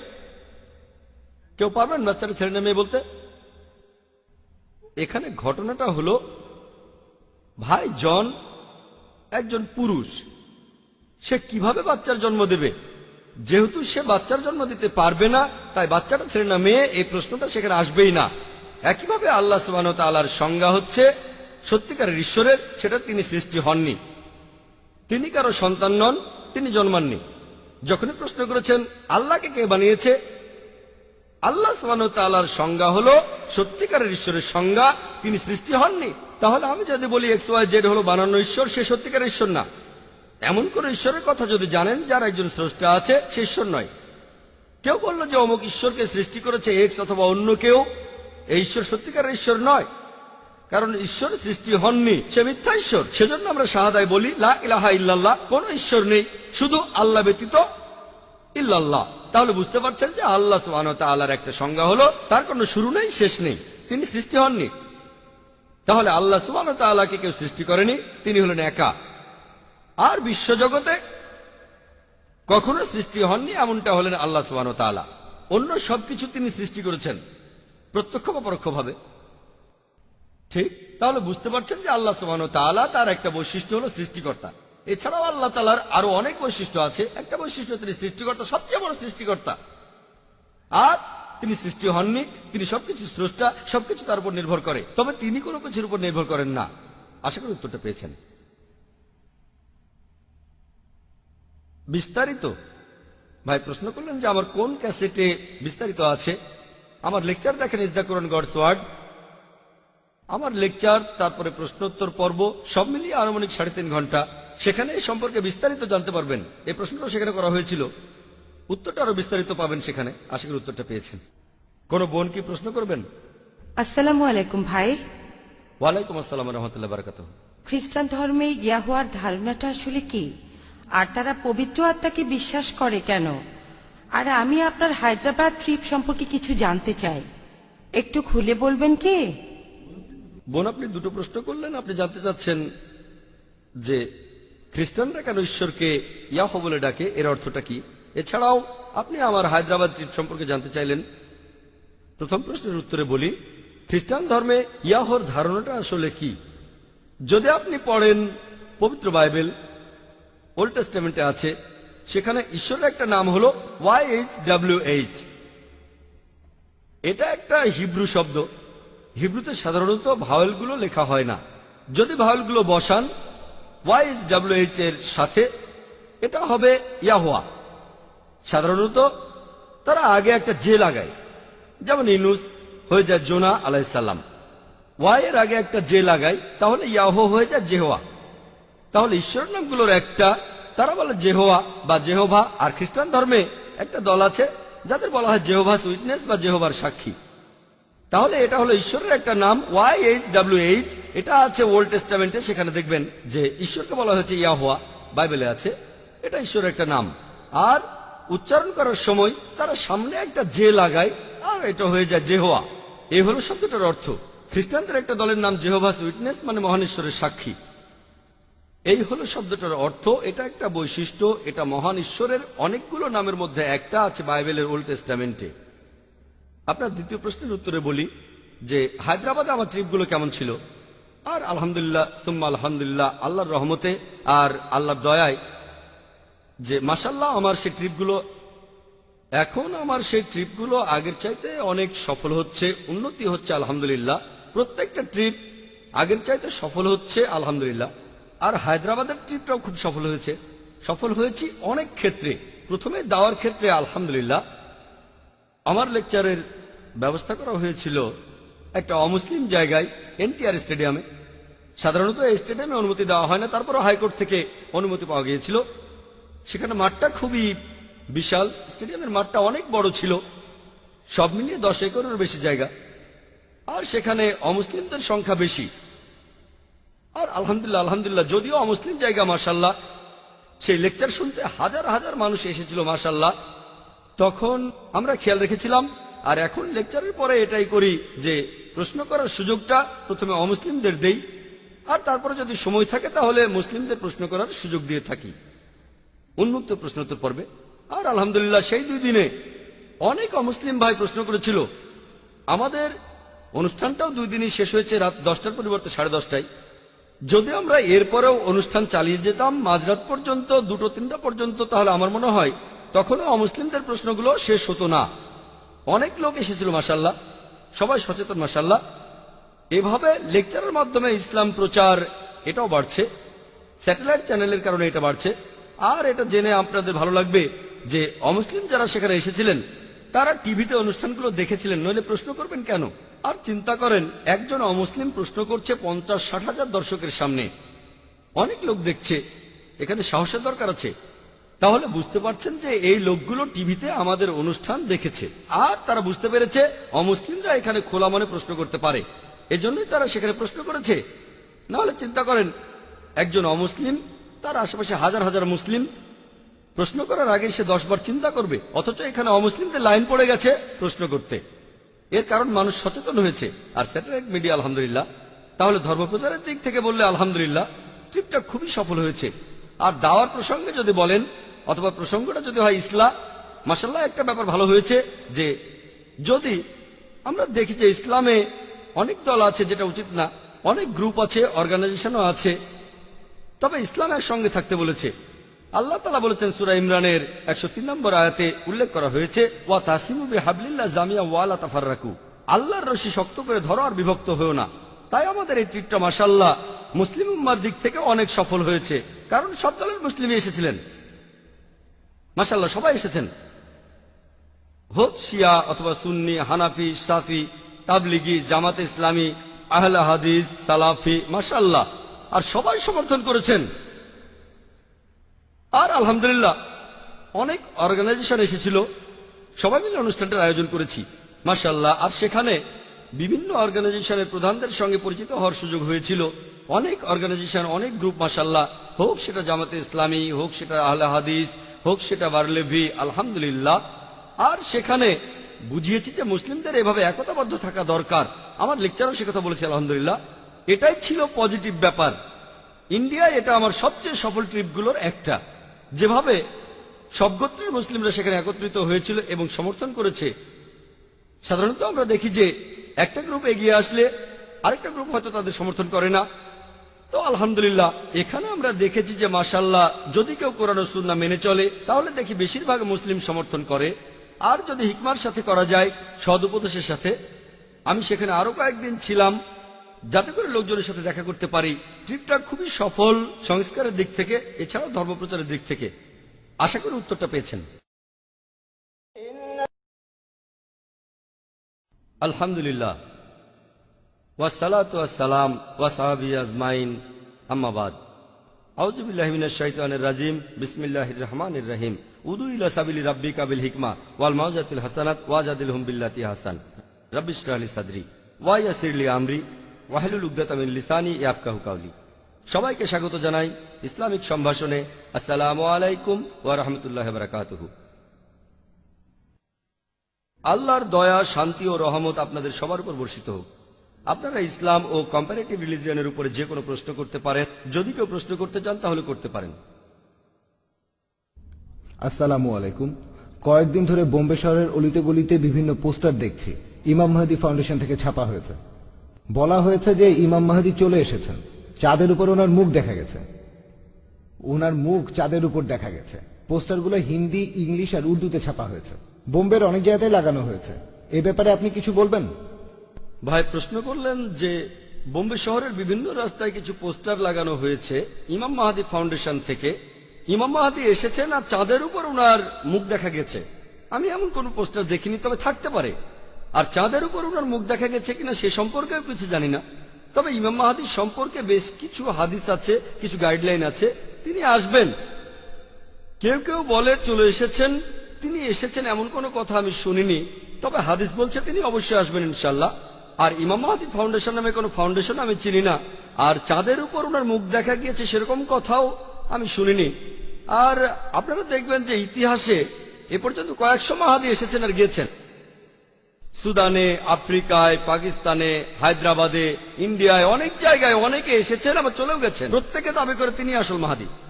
এখানে কিছু নিদর্শন থাকবে ইনশাআল্লাহ। ইমাম মাহাদি আসবেন, ঈসা আলাইহিস সালামও আসবেন, অবশ্যই তারা আসবেন, আর পৃথিবীতে একদিন খিলাফত প্রতিষ্ঠিত হবে। আমরা অপেক্ষা করছি ইনশাআল্লাহ, তবে আমাদের কোরআন আর হাদিস মেনে চলতে হবে। তিনি কবে আসবেন জানি না, এখন না পরে আসবেন তা জানি না। আমাদের কোরআন এবং হাদিস মেনে চলতে হবে, সেটাই গুরুত্বপূর্ণ। যারা নিজেদের ইমাম মাহাদি বলেছেন বেশিরভাগই কোরআন এবং সুন্নাহ থেকে সরে গিয়েছিলেন। তাই আমাদের কোরআন এবং হাদিস মেনে চলতে হবে আর আল্লাহ রাসূলের আদেশ মানতে হবে। আশা করি উত্তরটা পেয়েছেন। হ্যাঁ ভাই। আসসালামু আলাইকুম। ওয়ালাইকুম আসসালাম ওয়া রাহমাতুল্লাহ। জাকির ভাই, আমরা ভালো কাজে উৎসাহ দেই আর খারাপ কাজে নিষেধ করি।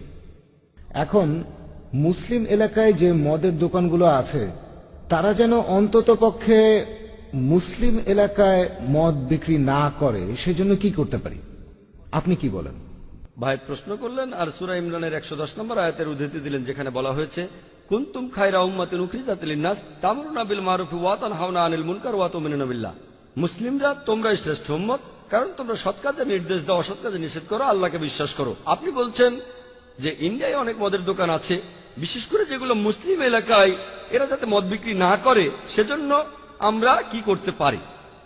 যখনই খারাপ কিছু দেখবেন, আমাদের নবী সাল্লাল্লাহু আলাইহি ওয়াসাল্লাম বলেছেন, যখন খারাপ কিছু দেখবেন হাত দিয়ে থামাতে পারলে সেটা হাত দিয়ে থামান, মুখ দিয়ে থামাতে পারলে মুখ দিয়ে থামান। কমপক্ষে আপনি মনে মনে অভিশাপ দেন, আর এটা করলে হবেন একেবারে নিচু স্তরের মুমিন। খারাপ জিনিসকে থামানোর অনেক পদ্ধতি হতে পারে, হাত অথবা মুখ, এর কোনোটাই যদি করতে না পারেন তাহলে মনে মনে অভিশাপ দেন। এখানে অনেক কিছু করতে পারেন, তাদের বোঝাতে পারেন। সেই মদের দোকানের মালিক যদি মুসলিম হয়, বুকলেট বিলি করতে পারেন কোরআনের আয়াতের উদ্ধৃতি দিয়ে, হাদিসের উদ্ধৃতি দিয়ে, ইত্যাদি ভাবে। এখন দোকানের মালিক মুসলিম হোক কি অমুসলিম, আপনি মানুষকে সচেতন করে তুলতে পারেন যে মদ স্বাস্থ্যের জন্য ক্ষতিকর। পরিসংখ্যান বলেন, কোরআন হাদিসের উদ্ধৃতি দেন, পরিসংখ্যান তাদের দেখান মদ কি কি ক্ষতি করে, মদে কি ক্ষতি হয়, কতজন মানুষ মারা গেছে, কি কি রোগ হতে পারে সেটা জানান। আমি ইসলামে অনুমোদিত খাবারের উপরে একটা লেকচার দিয়েছিলাম, সেখানে অ্যালকোহলও ছিল। এছাড়াও এই প্রশ্নের উত্তরটা আপনি পাবেন আমাদের ওয়েবসাইটে। পুরো লেকচারটা অ্যালকোহল নিয়ে না, তবে সেখানে কিছু পয়েন্ট বলেছি, কিছু পয়েন্ট যুক্তির, কিছু পয়েন্ট বিজ্ঞানের, বিভিন্ন অসুখ বিসুখের, কিছু কোরআনের আয়াতের, বাইবেলের অনুচ্ছেদের, বেদের কথাও সেখানে বলেছি। এই কথাগুলো নিয়ে একটা বুকলেট বানান, মদের ক্ষতিকর দিকগুলো নিয়ে একটা বুকলেট বানিয়ে সেটা বিলি করতে পারেন। আমাদের কাজ আল্লাহ পবিত্র কোরআনে বলেছেন, সূরা গাশিয়ার 21 নম্বর আয়াতে উল্লেখ করা হয়েছে, ফাযাক্কির ইন্নামা আনতা মুযাক্কির। আল্লাহ নবীজিকে বলেছেন তোমার কাজ হলো উপদেশ দেয়া, একজন নবীর দায়িত্ব উপদেশ দেয়া। একইভাবে আমরা উপদেশ দেব, তাদের মানসিকতা বদলানো আল্লাহ তাআলার হাতে। আমরা যথাসাধ্য চেষ্টা করব, এই কাজটা বন্ধ করার চেষ্টা করব, অন্তত বলতে পারবো চেষ্টা করেছিলাম। ফলাফলটা পরের ব্যাপার। এটা করতে গেলে বুকলেট বিলি করেন, তাদের সাথে আলোচনা করেন, সেমিনারের ব্যবস্থা করেন। সেই এলাকায় মদ খেলে কি কি ক্ষতিগুলো হয় বিভিন্ন ধর্মগ্রন্থের উদ্ধৃতি দেন, ইসলামিক ধর্মগ্রন্থ, বাইবেল, বেদের উদ্ধৃতি দেন, সচেতন করেন, ক্যাম্পেইন করেন, ওয়ার্কশপ করেন, এরকম অনেক কিছুই করতে পারেন। তবে সব মানুষই সবকিছু করতে পারে না। লোকে বলে আপনি কি করবেন, অনেক কিছুই করা যায়। তাহলে মদ বিক্রি বন্ধ করতে এগুলো করতে পারেন। যদি চান দোকান মালিকের সামনে হিকমার সঙ্গে কথা বলবেন, সেটাও করতে পারেন, আপনার উপরে নির্ভর করবে। মালিক যদি মুসলিম হয় তাহলে তার সঙ্গে দেখা করতে পারেন আর হিকমার সাথে কথা বলেন। এভাবে মুসলিম মালিকদের সাথে কথা বলেন। মালিক অমুসলিম হলে বেদ থেকে উদ্ধৃতি দেন, এটা আপনার উপরে নির্ভর করবে।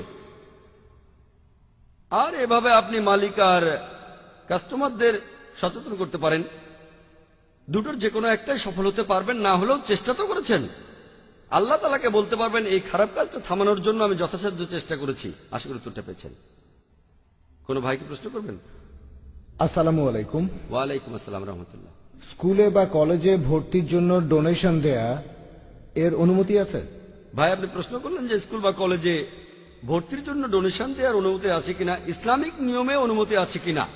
দেখেন, এই ডোনেশনটা যদি স্কুলের উন্নতির কাজে লাগানো হয়, যেখানে স্কুল কর্তৃপক্ষ আপনাকে একটা রসিদ দেবে, আমার মতে সেটা হারাম না। ব্যাপারটা খুব ভালো না, তবে হারামও না। যেমন ধরেন একজন ধনী লোক, তিনি ডোনেশন দিলেন 10,000, 50,000 বা 1 লাখ টাকা, সেটা দিয়ে স্কুলের নতুন বিল্ডিং বানানো হবে বা নতুন টিচার নিয়োগ দেওয়া হবে, তাতে সমস্যা নেই। তবে এটা যদি ঘুষ হয় সেটা হারাম। ঘুষ আর ডোনেশনের মধ্যে পার্থক্য আছে। পবিত্র কোরআনে সূরা বাকারার 188 নম্বর আয়াতে উল্লেখ করা হয়েছে, অন্যের সম্পত্তি গ্রাস করার জন্য বিচারকদের হাতে ঘুষ দিও না। যদি এটা ঘুষ হয়ে থাকে সেটা হারাম, ডোনেশন হলে অনুমতি আছে। এখন মানুষ হয়তো বলবে একই জিনিস, পার্থক্য নেই, ঘুষ আর ডোনেশন একই জিনিস, ডোনেশন দেয়া আর ঘুষ দেওয়া সমান।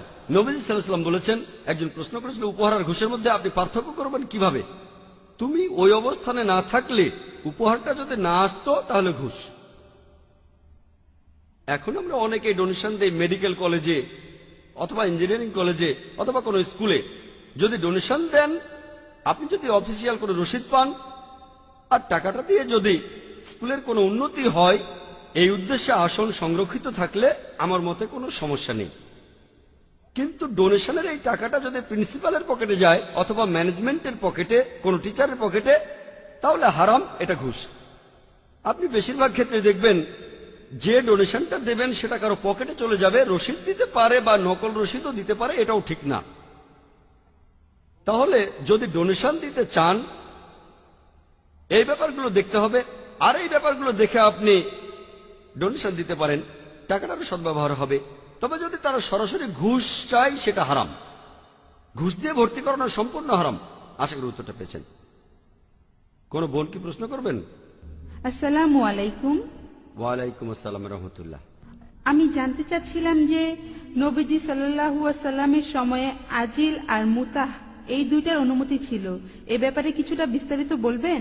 বোন, আপনি প্রশ্ন করলেন যে আমাদের নবীজির সময়ে উজুল মানে সহবাস থেকে বিরত থাকা, আর মুতাহ মানে অস্থায়ী বিয়ে, এই দুটোর অনুমতি ছিল।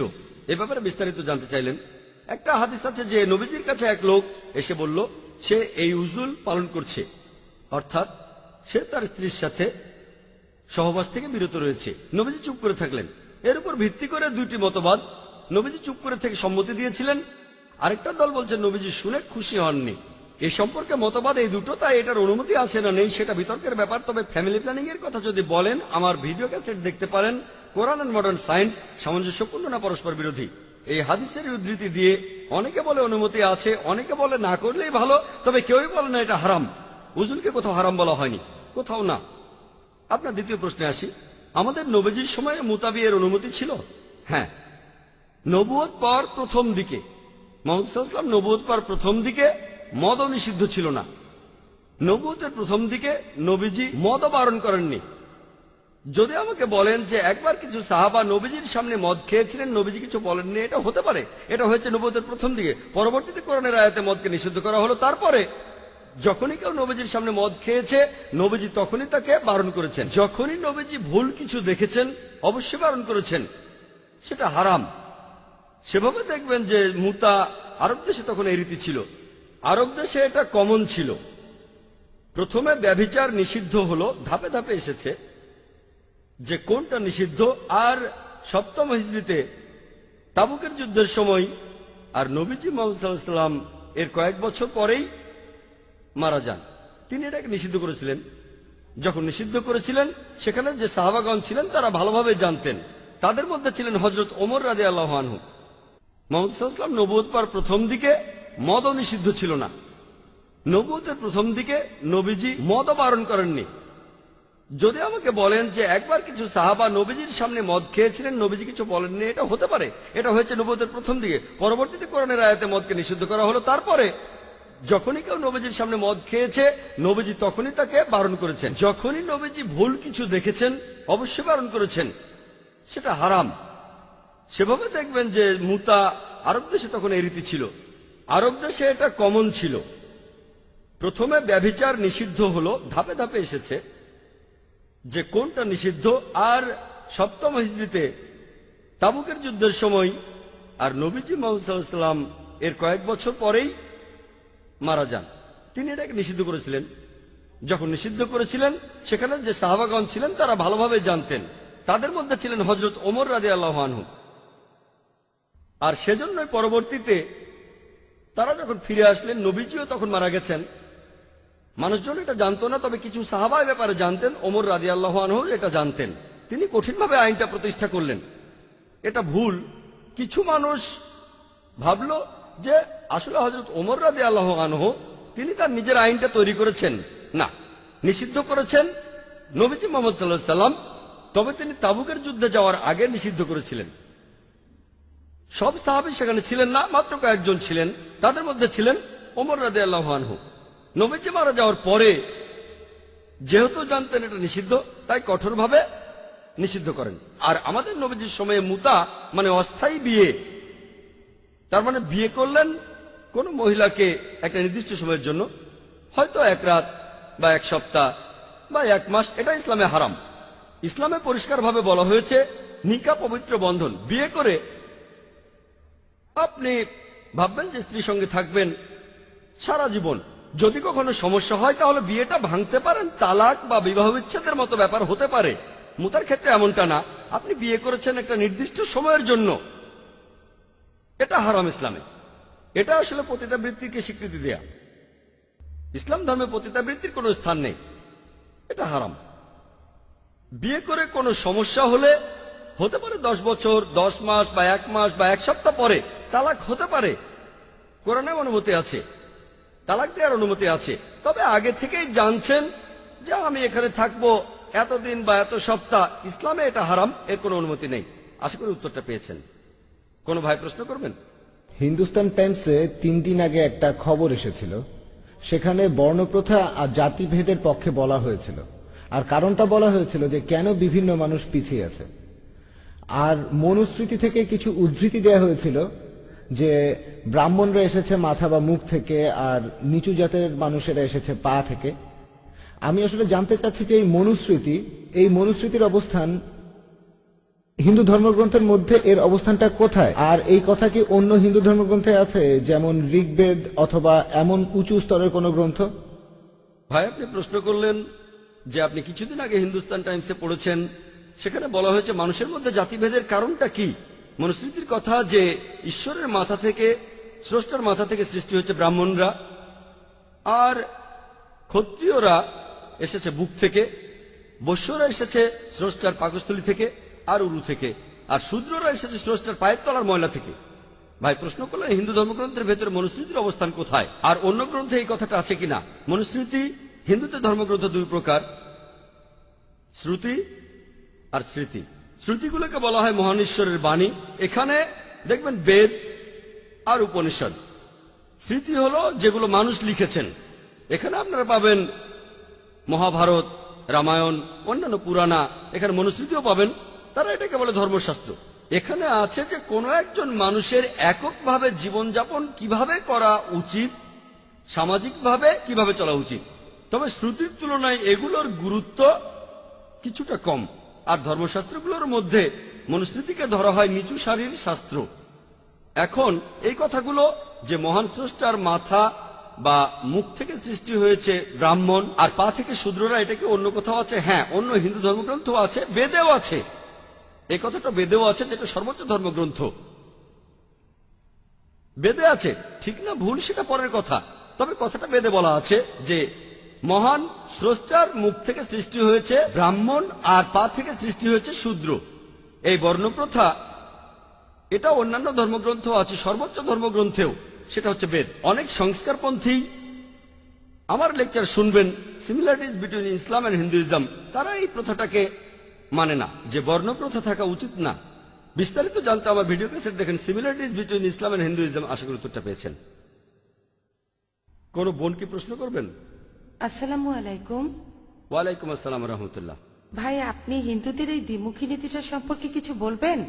একদিকে তারা মানুষের তৈরি করা মূর্তিকে পূজা করছে, আর আজকের টাইমস অফ ইন্ডিয়াতে দেখলাম যে হিন্দুরা অম্বরনাথে একটা মানুষের তৈরি মূর্তির ব্যাপারে আপত্তি জানিয়েছে।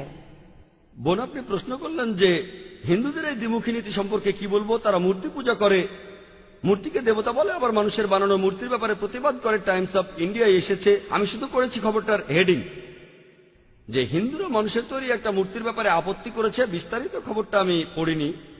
বোন, আপনি বললেন তাদের এই দ্বিমুখী নীতি সম্পর্কে কি বলবো। অনেকেই হয়তো এটাকে দ্বিমুখী নীতি বলে, তবে হিন্দুরা এখন সচেতন হচ্ছে।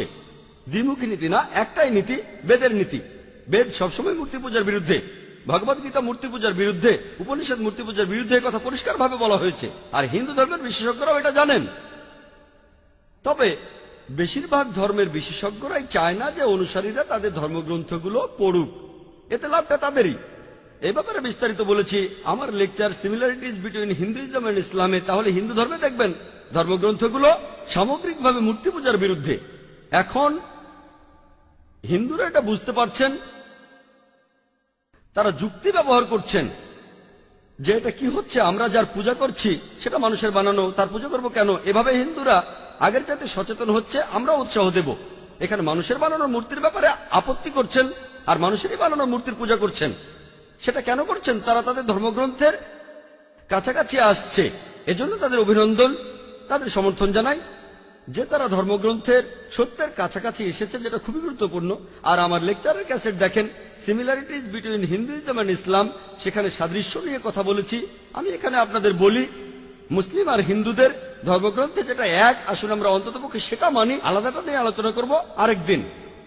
এমন না যে পার্থক্য নেই, আসুন অন্ততপক্ষে কমন জিনিসগুলো মেনে চলি। আর আপনারা দেখবেন যে দুটো ধর্মগ্রন্থই, মুসলিম আর হিন্দু ধর্মগ্রন্থ দুটোই বলছে এক ঈশ্বরের কথা। মূর্তি পূজা করবেন না, ঈশ্বরের কোনো সন্তান নেই, তিনি কখনো জন্মাননি। আমরা সকল নবী রাসূলকে বিশ্বাস করব চূড়ান্ত নবী মুহাম্মদ সাল্লাল্লাহু আলাইহি ওয়াসাল্লামকে পরকালের জীবনে বিশ্বাস করব। এই কমন জিনিসগুলো মেনে চলেন, আলাদাটা নিয়ে পরে কথা বলবো। আসুন অন্ততপক্ষে এই কথাগুলো মানি, যেখানে এক ঈশ্বরের কথা আছে অন্তত এই কথাটা মানি। আশা করি উত্তরটা পেয়েছেন।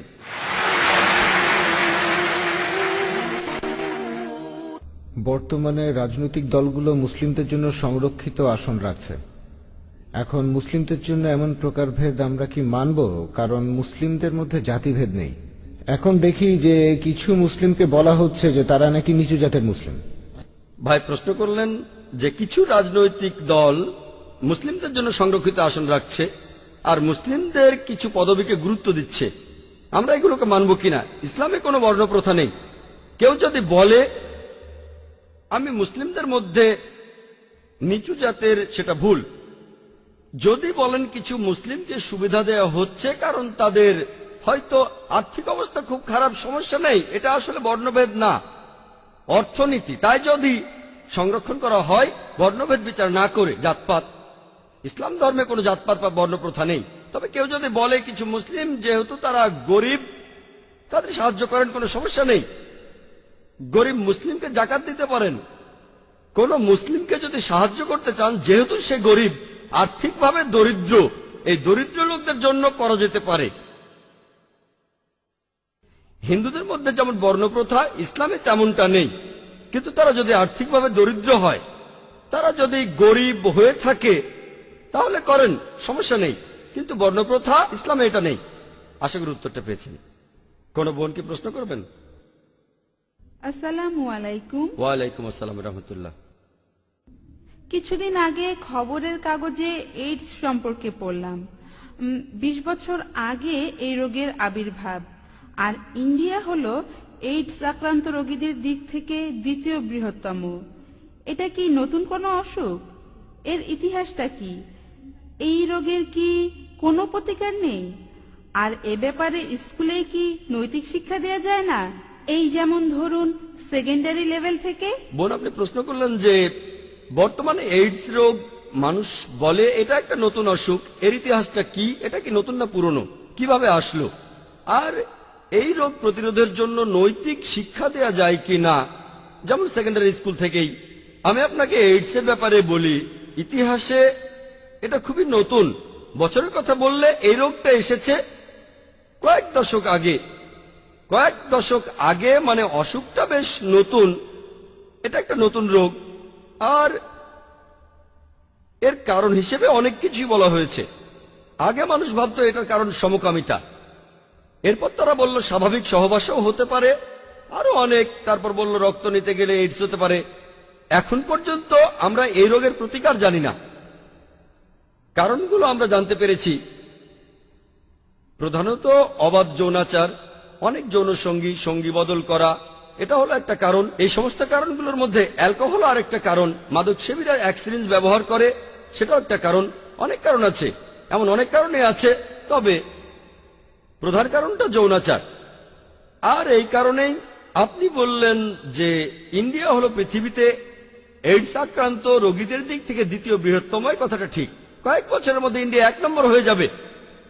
ইন্ডিয়া এখন স্কুলে নৈতিক শিক্ষা দেয়া, হ্যাঁ পশ্চিমা বিশ্বে এমনটা আছে, তারা স্কুলে ছেলে মেয়েদের যৌন শিক্ষা দেয়। আমি কিছুটা মানি আর কিছুটা মানি না। ইসলাম কি বলে? ইসলামের যৌন শিক্ষা দেওয়ার কথা বলা হয়েছে, তবে পশ্চিমা স্কুলগুলোতে যেভাবে শেখানো হয় সেটা আমি মানি না। সেখানে অনেক কিছুই করা হয়, কারণ সেখানকার পরিস্থিতিটা আলাদা। ইংল্যান্ডের একটা রিপোর্ট অনুযায়ী এই কয়েক সপ্তাহ আগেই পেপারে খবরটা এসেছিল টাইমস অফ ইন্ডিয়ায়, যে ইংল্যান্ডে বর্তমানে যে শিশুরা জন্মায় তাদের 40%-এরও বেশি বিবাহিত বাবা মায়ের সন্তান হয়ে জন্মায় না। তার মানে যেসব মহিলা সন্তান প্রসব করছে তাদের 40%-এরও বেশি বিবাহিত নয়। আর 20-30 বছর আগে এটা ছিল 20%। আরো কয়েক দশক আগে এটা আরো কম ছিল। তাদের সমাজ উন্নত হচ্ছে। আর তারা বলছে 2012 সালের মধ্যে যেসব শিশু জন্মাবে তার 50%-এরও বেশি তাদের বাবা মারা বিবাহিত হবে না। বুঝতেই পারছেন তাদের সমাজটা আসলে খারাপ হয়ে যাচ্ছে। এজন্য তারা স্কুলে যৌন শিক্ষা দিচ্ছে। আর কারণ হলো এগুলোই। আমার মনে হয় সমস্যাটা আসলে স্কুলে না, সমস্যাটা হলো সমাজে। আমরা এইসব বাজে জিনিসগুলো বাদ দিতে চাই। যেমন কোনো অশ্লীলতা থাকবে না, পর্নোগ্রাফি। এখন এগুলো বাড়ছে কেন? পর্নোগ্রাফি ম্যাগাজিন বাড়ছে, পর্নোগ্রাফিক সাইট বাড়ছে। সার্ভে দেখা গেছে যে 80% পুরুষ পর্নোগ্রাফিক সাইটে যায়, যারা অফিসে কাজ করে তাদের 20% একেবারে অফিস টাইমে পর্নোগ্রাফিক সাইটে যায়। এগুলো সার্ভে। মহিলাদের মধ্যে 13% অফিস টাইমে, হ্যাঁ পর্নোগ্রাফিক সাইটে যাওয়াটাই খারাপ। আর অফিস টাইমে যাওয়া, চিন্তা করেন আপনি সেখানে চাকরি করছেন আর পর্নোগ্রাফিক সাইট দেখছেন। এমন কিছু অফিসও আছে যারা বলে আপনি পর্নোগ্রাফিক সাইট দেখতে চাইলে ওই রুমটাতে যান, একটা স্পেশাল রুম থাকে, অফিসের কাজে ডিস্টার্ব করবেন না। তারা এখন বলে আমরা এখন অনেক চালাক, তাই তারা বলে দেখতে চান বিনোদন কক্ষে যান। আপনার কম্পিউটারে দেখার দরকার নেই, বিনোদন কক্ষটা আলাদা, সেখানে 8 ঘন্টা সময় কাটানোর সমস্যা নেই। তাই আপনার ইচ্ছে হলেই বিনোদন কক্ষে যাবেন আর কোম্পানির পারমিশন নিয়েই যাবেন। যদি বলেন এভাবে সমাজের উন্নতি হবে, সেটা আসলে ভুল। এবারে শিক্ষার ব্যাপারে বলি। স্কুলে আমার বোন তার মেয়ের স্কুলের নামটা বলছি না, খুবই বিখ্যাত একটা স্কুল, সেখানে অভিভাবকদের মিটিং আর এসেছেন একজন এক্সপার্ট মনোবিজ্ঞানী, যিনি অভিভাবকদের সঙ্গে কথা বলবেন এই বিষয়ে। তো সেই এক্সপার্ট খুব জনপ্রিয় একজন লোক বোম্বেতে। তিনি বলছেন, অভিভাবকদের বলছেন যে আপনারা এইডস এর ব্যাপারে তো জানেন, এইডস সম্পর্কে বলছেন, এইডস ছড়িয়ে পড়েছে, আপনার বাচ্চাকে শেখান কন্ডম ব্যবহার করো। সেখানে সবাই খুব সিরিয়াসলি বলছিল শেখাতে হবে, বাচ্চাদের শেখাবেন। তারপর প্রশ্নোত্তর পর্ব শুরু হলো। আমার বোন প্রশ্ন করে এক্সপার্টকে উড়িয়ে দিল। সেক্স করতে বারণ না করে তাদের বলছেন কন্ডম ব্যবহার করতে। এটা কোন ধরনের শিক্ষা? আপনারা তাদের বলবেন তোমরা সহবাস করো না, কিন্তু বলছেন করলে করতে পারো, কন্ডম ব্যবহার করো, এইডস হবে না। কন্ডম ব্যবহার করলে এইডস হবে না। কয়েক বছর আগে দক্ষিণ আফ্রিকায় গিয়েছিলাম, বিশাল হোর্ডিং, এইডস থেকে বাঁচতে কন্ডম ব্যবহার করুন। তারা অবৈধ সেক্স করতে বারণ করছে না, সেক্স করেন তবে কন্ডম ব্যবহার করেন, তাহলে এইডস হবে না। এইডস পশ্চিমা বিশ্বে ছড়াচ্ছে, এখন ইন্ডিয়াতেও চলে এসেছে। তারা কিন্তু বলছে না তোমরা অবৈধ সেক্স করো না, তোমরা ব্যভিচার করো না, অবাধ যৌনাচারে মেতে উঠো না, করো তবে সাবধান, কন্ডম ব্যবহার করো। এখন বাচ্চাদের যদি এই ধরনের শিক্ষা দেন, এমন শিক্ষার কোনো প্রয়োজন নেই। তাই আমিও মানি যৌন শিক্ষার প্রয়োজন আছে, তবে ইসলামিক নিয়ম মেনে। যেভাবে পশ্চিমারা শেখাচ্ছে সেভাবে নয়। তারা যা শেখাই সেগুলো বলতে পারবো না, তবে যদি সেগুলো বলি তখন বলবেন জাকির ভাই আপনি আমাদের সামনে এসব কি বলছেন। তারা যা কিছু শেখায় সেটা ননসেন্স, অনইসলামিক, হারাম। কিন্তু তারা কি বলে এইডস খুব খারাপ, তারা এইডস নিয়ে চিন্তিত, আখিরাত নিয়ে চিন্তিত না। এখানে ট্রিটমেন্টটা হলো জীবাণু মারতে হবে, সিমটম দেখে ট্রিটমেন্ট করবেন না। তারা এখন চিন্তিত এইডস নিয়ে, কিন্তু তাদের অন্যান্য খারাপ কাজগুলো নিয়ে তারা চিন্তিত না।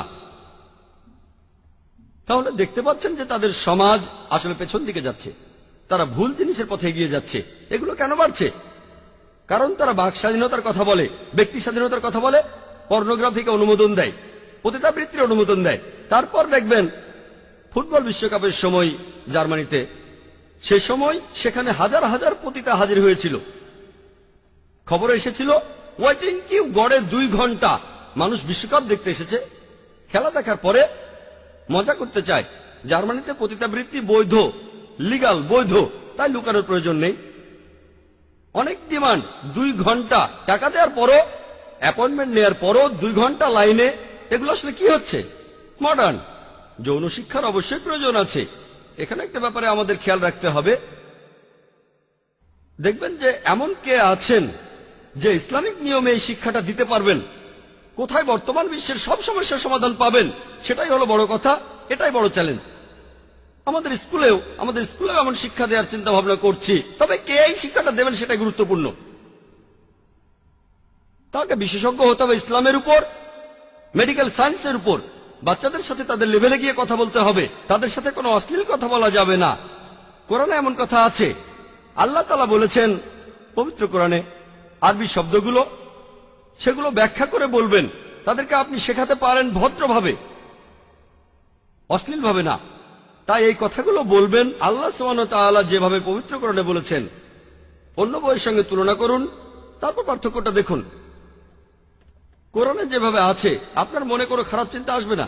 কোরআনে যেভাবে বলা হয়েছে শরীরের কোনো একটা অঙ্গ, সেটার ভদ্র নাম দেয়া যায়, অশ্লীল নামও দেয়া যায়। আমি এখানে কোনো উদাহরণ দেব না। আল্লাহ তাআলা বলেছেন পবিত্র কোরআনে, আরবি শব্দগুলো সেগুলো ব্যাখ্যা করে বলবেন, তাদেরকে আপনি শেখাতে পারেন ভদ্রভাবে, অশ্লীলভাবে না। তাই এই কথাগুলো বলবেন আল্লাহ সুবহানাহু ওয়া তাআলা যেভাবে পবিত্র কোরআনে বলেছেন। অন্য বইয়ের সঙ্গে তুলনা করুন, তারপর পার্থক্যটা দেখুন। কোরআনে যেভাবে আছে আপনার মনে কোনো খারাপ চিন্তা আসবে না। কোরআনে যেভাবে বলা হয়েছে শরীরের কোনো একটা অঙ্গ, সেটার ভদ্র নাম দেয়া যায়, অশ্লীল নামও দেয়া যায়। আমি এখানে কোনো উদাহরণ দেব না। তাই যে মানুষটা যৌন শিক্ষা দেবেন তার জ্ঞান থাকতে হবে, যোগ্যতা থাকতে হবে। পশ্চিমা বিশ্বে যেভাবে শেখানো হচ্ছে, তারা যেভাবে মনে করছে তেমনটা হবে না। সমস্যা নেই, আপনার সন্তান জন্মেছে, বিয়ে ছাড়াই সমস্যা নেই। তবে একটু সাবধান থাকবেন, নিজের ব্যাপারে যত্ন নেবেন, এই কাজগুলো চালিয়ে যান, সমস্যা নেই। বিয়ে না করে একসঙ্গে থাকেন, বিয়ে ছাড়া সমস্যা নেই, সহজ। ভালো না লাগলে চলে যান, 1-2 বছর পরে মুতাবিয়ারও দরকার নেই। উন্নতি। তাহলে এই হলো নিয়ম। শুধু বিয়ে কেন, বন্ধুও থাকবে। এগুলো পেপারও দেখবেন তো কি হচ্ছে, যে মডার্ন হচ্ছে। কোথায় মডার্ন? আমার তা মনে হয় না। তারা আসলে পিছিয়ে যাচ্ছে, তারা প্রাগৈতিহাসিক যুগে ফিরে যাচ্ছে। আমার মতে এরা মডার্ন না। বোন, আমি আপনার সঙ্গে একমত, তবে একটা নিয়ম থাকবে। পশ্চিমা বিশ্বে যেমন চলছে তেমনটা না। আর এখন বোম্বেতেও এমনটা হচ্ছে। পরিসংখ্যানটা শুনলে আপনারা চমকে উঠবেন। আমি আগে যে পরিসংখ্যানগুলো বলতাম, 10 বা 15 বছর আগে যেসব মেয়ে স্কুলে যায় তাদের এত পার্সেন্ট স্কুলে কুমারিত্ব হারায়, আর ইউনিভার্সিটিতে 99%-এরও বেশি। এটা পশ্চিমাদের পরিসংখ্যান। বোম্বেতে আমি চমকে গেছি। আমি আগেও বলেছি যে বোম্বেতেও, এখানেও এইডস ছড়িয়ে পড়বে। 2-3 বছর আগে এইডস এর উপর একটা কনফারেন্স হয়েছিল। সেই কনফারেন্সে একজন বিশেষজ্ঞ বলেছিলেন যে কথাটা আমি এখনো বিশ্বাস করি না।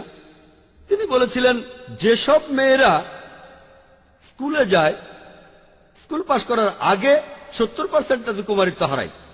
এটা আমি হয়তো বলতাম কলেজে, যাতে করে ব্যাপারটা একটু ভালো শোনায়। বিশ্বাস করাটাও কঠিন। 3-4 বছর আগের কথা, বিশেষজ্ঞরা এই কথাগুলো বলেছেন। বোম্বেতে একটা এইডস কনফারেন্সে কুমারিত্ব হারাচ্ছে 70% মেয়ে বোম্বেতে। তাহলে সমাজ কোন পথে যাচ্ছে? স্কুলে একজন বিশেষজ্ঞ এসে বাচ্চাদের বলছেন, সমস্যা নেই, সমস্যা নেই, কন্ডম ব্যবহার করো, কুমারিত্ব হারানো কোনো সমস্যা নয়, কন্ডম ব্যবহার করো। বাচ্চাদের এই শিক্ষা দেওয়া হচ্ছে। তাহলে সমাজে কি হচ্ছে? আমরা পশ্চিমাদের কাছে যে শিক্ষা পাচ্ছি সেগুলো মেনে চললে দোজখে জ্বলব। আমাদের ইসলামিক নিয়ম মেনে চলতে হবে, সমাজে খারাপ কাজগুলো থেকে দূরে থাকতে হবে। এটা একটা আসলে আর্ট। আর উপদেশ দিতে পারে এমন লোকজনকে আনতে হবে, বলবেন ইসলামিক নিয়মে, এছাড়াও সমাজের খারাপ কাজ থেকে দূরে থাকবেন, যেগুলো আমাদের জন্য চ্যালেঞ্জ। আমি আল্লাহর কাছে দোয়া করছি তিনি যেন আমাদের সাহায্য করেন। হয়তো প্রথম দিকে আমরা ভালো ফলটা পাবো না, প্রথম ব্যাচটা বের হবে, লোকজন বলবে কি হলো, এরা প্রথম ব্যাচটা, হয়তো সেরাটা না। যদি তারার কাছে যেতে চান, পৌঁছবেন হয়তো সূর্য, হয়তো চাঁদে বা গাছের মগডালে। প্রথমটা মগডালে, ইনশাল্লাহ পরেরটা চাঁদে যাবে। পরের ব্যাচটা হয়তো পৌঁছবে ইনশাল্লাহ সূর্য, তারপর ইনশাল্লাহ তারায়। সিস্টেমটাকে উন্নত করতে হবে। আর এটা খুব সহজ কাজ নয়, খুবই বিশাল কাজ। ইনশাল্লাহ আল্লাহ আমাদের সাহায্য করবেন। তবে এক কথায় ইসলামিক নিয়মে যৌন শিক্ষা দেওয়া উচিত। আশা করি উত্তরটা পেয়েছেন। কোন ভাই কি প্রশ্ন করবেন? হ্যাঁ ভাই। পবিত্র বাইবেলে আছে যে যীশু খ্রিস্ট তার শিষ্যদের বলছেন যে অন্য জাতির মানুষকে ব্যাপটাইজ করো পিতা পুত্র পবিত্র আত্মার নামে। এখন আমার প্রশ্নটা হলো, এই অনুচ্ছেদটাই কি যিশুর ঈশ্বর হওয়ার প্রমাণ? না হলে এটার উত্তরটা কি হবে? ভাই, আপনি একটা প্রশ্ন করলেন যে পবিত্র বাইবেলে আছে যিশু তার শিষ্যদের বলছেন তোমরা মানুষকে ব্যাপটাইজ করো পিতা পুত্র ও পবিত্র আত্মার নামে। এটার মানে কি ট্রিনিটি? আমার মন্তব্য কি, এটা কমপ্লিট ট্রিনিটি না। বাইবেলের ট্রিনিটির ধারণার কাছাকাছি অনুচ্ছেদ আছে। ফার্স্ট এপিস্টল অফ জনে 5 নম্বর অধ্যায় 7 অনুচ্ছেদ বলছে, স্বর্গে তিনজন সব হিসাব রাখেন, পিতা পুত্র এবং পবিত্র আত্মা, আর এরা তিনজন এক। যদি এক হয় তাহলে ট্রিনিটি। যদি আমি বলি যে তিনজন লোক আছে, এটা ট্রিনিটি না। তিনজন এক হলে সেটা ট্রিনিটি হবে। বাইবেলে কোথাও ট্রিনিটি শব্দটা পাবেন না নাম ধরে। ট্রিনিটি শব্দটা বাইবেলে নেই, পবিত্র কোরআনে আছে। সূরা নিসার 171 নম্বর আয়াতে উল্লেখ করা হয়েছে, বলা হয়েছে ওয়ালা তাকুলু সালাসা, তোমরা ট্রিনিটি বলো না, ইনতাহু খায়রাল লাকুম, তোমাদের জন্য এটা কল্যাণকর। কোরআনে ট্রিনিটি আছে, তবে বলা হয়েছে এটা বলো না। এরপর সূরা মাইদার 73 নম্বর আয়াতে উল্লেখ করা হয়েছে লাকাদ কাফারাল্লাযিনা কালু ইন্নাল্লাহা সালিসু সালাসা, তারা কুফরি করছে, ধর্মের অবমাননা করছে যারা এই কথা বলে যে আল্লাহ তিনের মধ্যে একজন, আল্লাহ হলেন তিনজন মিলে। এটাকে বলে ট্রিনিটি। পবিত্র কোরআনে এই ট্রিনিটি শব্দটা আছে মোট 2 বার, তবে বলা আছে এটা নিষিদ্ধ। পবিত্র বাইবেল শব্দটা কোথাও নেই। সবচেয়ে কাছাকাছি ফার্স্ট এপিস্টল অফ জন 5 নম্বর অধ্যায় 7 অনুচ্ছেদ, আপনার বলা অনুচ্ছেদটা না, সেটাতে তিনজনকে এক বলা হয়নি, এটাতে বলা হয়েছে। তবে এই ফার্স্ট এপিস্টল অফ জন 5 নম্বর অধ্যায় 7 অনুচ্ছেদ যেটা বলছে যে স্বর্গে তিনজন হিসাব রাখে, পিতা পুত্র আর পবিত্র আত্মা, আর তিনজন হলো এক, এটা বাইবেলের রিভাইজড স্ট্যান্ডার্ড ভার্সন অনুযায়ী, স্ট্যান্ডার্ড ভার্সন রিভাইজ করেছেন 32 জন খ্রিস্টান বিশেষজ্ঞ, যারা খুবই উচ্চপদস্থ, যাদের পেছনে 50টি খ্রিস্টান প্রতিষ্ঠান সমর্থন দিচ্ছে। এই বিশেষজ্ঞরা বলছেন যে পবিত্র বাইবেলের এই অনুচ্ছেদটা বানানো হয়েছে, পরে লেখা হয়েছে, তারপর ঢোকানো হয়েছে, আর বাইবেল থেকে এই অনুচ্ছেদটা বাদ দেওয়া হয়েছে। কারণ এটা বানানো হয়েছে, পরে লেখা হয়েছে, তারপর ঢোকানো হয়েছে। তাই রিভাইজ স্ট্যান্ডার্ড ভার্সনে, যেটা হলো বাইবেলের সবচেয়ে বেশি বিক্রি হওয়া ভার্সন, সেখানে এটা নেই। আপনি যেটা বললেন তিনজনের কথা, কিন্তু ট্রিনিটি না। যে অনুচ্ছেদটা বাদ দেওয়া হয়েছে সেখানেও ট্রিনিটি নেই, কিন্তু ট্রিনিটির কাছাকাছি যেটা পবিত্র বাইবেল থেকে বাদ দেওয়া হয়েছে। তাহলে ট্রিনিটি শব্দটা বাইবেলে নেই, এই শব্দটা শেখায় চার্চ। বাইবেল অথবা যীশু খ্রিস্ট কখনো ট্রিনিটির কথা বলেননি। আশা করি উত্তরটা পেয়েছেন। কোন ভাই কি প্রশ্ন করবেন? হ্যাঁ ভাই।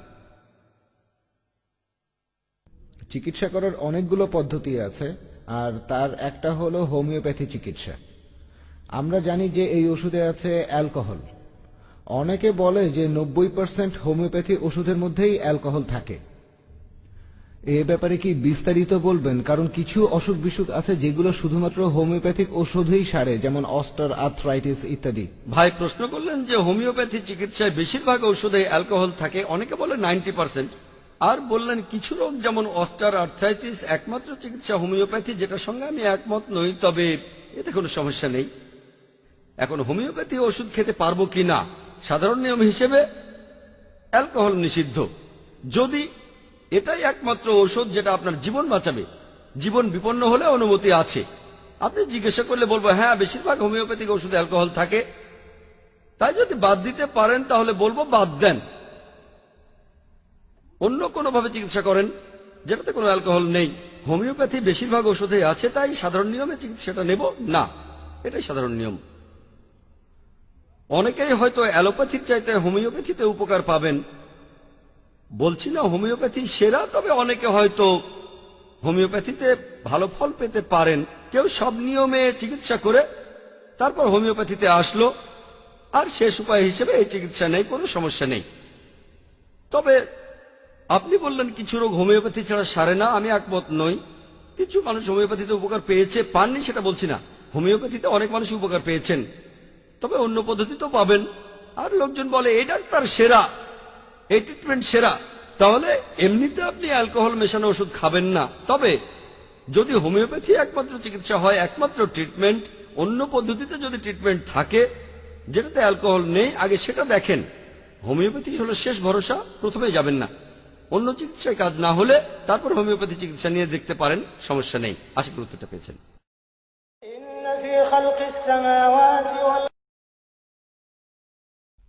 আলহামদুলিল্লাহ ওয়াসসালাতু ওয়াসসালাম ওয়া সাহাবিহি আজমাইন, আম্মা বাদ। আউযু বিল্লাহি মিনাশ শাইতানির রাজিম। বিসমিল্লাহির রহমানির রহিম। উদু ইলা সাবিলি রাব্বিকা বিল হিকমা ওয়াল মাউযাতিল হাসানাত ওয়াজাদিলহুম বিল্লাতি হাসান। রাব্বি ইশরাহ লি সাদরি ওয়া ইয়াসসির লি আমরি ওয়াহলুল উকদাতাম মিন লিসানি ইয়াফকাহু কাওলি। সবাইকে স্বাগত জানাই ইসলামিক সম্ভাষণে। আসসালামু আলাইকুম ওয়া রাহমাতুল্লাহি ওয়া বারাকাতুহু। আল্লাহর দয়া, শান্তি ও রহমত আপনাদের সবার উপর বর্ষিত হোক। আপনারা ইসলাম ও কম্পারেটিভ রিলিজিয়নের উপরে যে কোনো প্রশ্ন করতে পারেন। যদি কেউ প্রশ্ন করতে চান তাহলে করতে পারেন।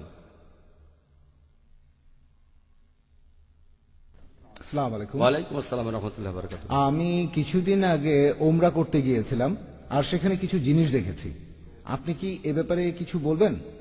আমি ওখানে দেখেছি যে পরিষ্কার পরিচ্ছন্নতার চাইতে বিলাসিতার দিকেই তাদের মনোযোগটা অনেক বেশি থাকে। সেখানে দেখলাম যে অনেক কিছুতেই তারা বিলাসিতা করে, বেশি খরচ করে। যেমন হোটেলের খরচ অনেক বেশি, প্রতিদিন 800 রিয়াল। পৃথিবীর বেশিরভাগ শহরের হোটেলগুলোতে ভাড়া এর চাইতে অনেক কম। এখন এইসব বিলাসিতা আর অমিতব্যয়ী কাজের বিরুদ্ধে কি কোনো রকম পদক্ষেপ নেওয়া হয়েছে? কারণ সব মুসলিমেরই সেখানে যাওয়ার অধিকার আছে।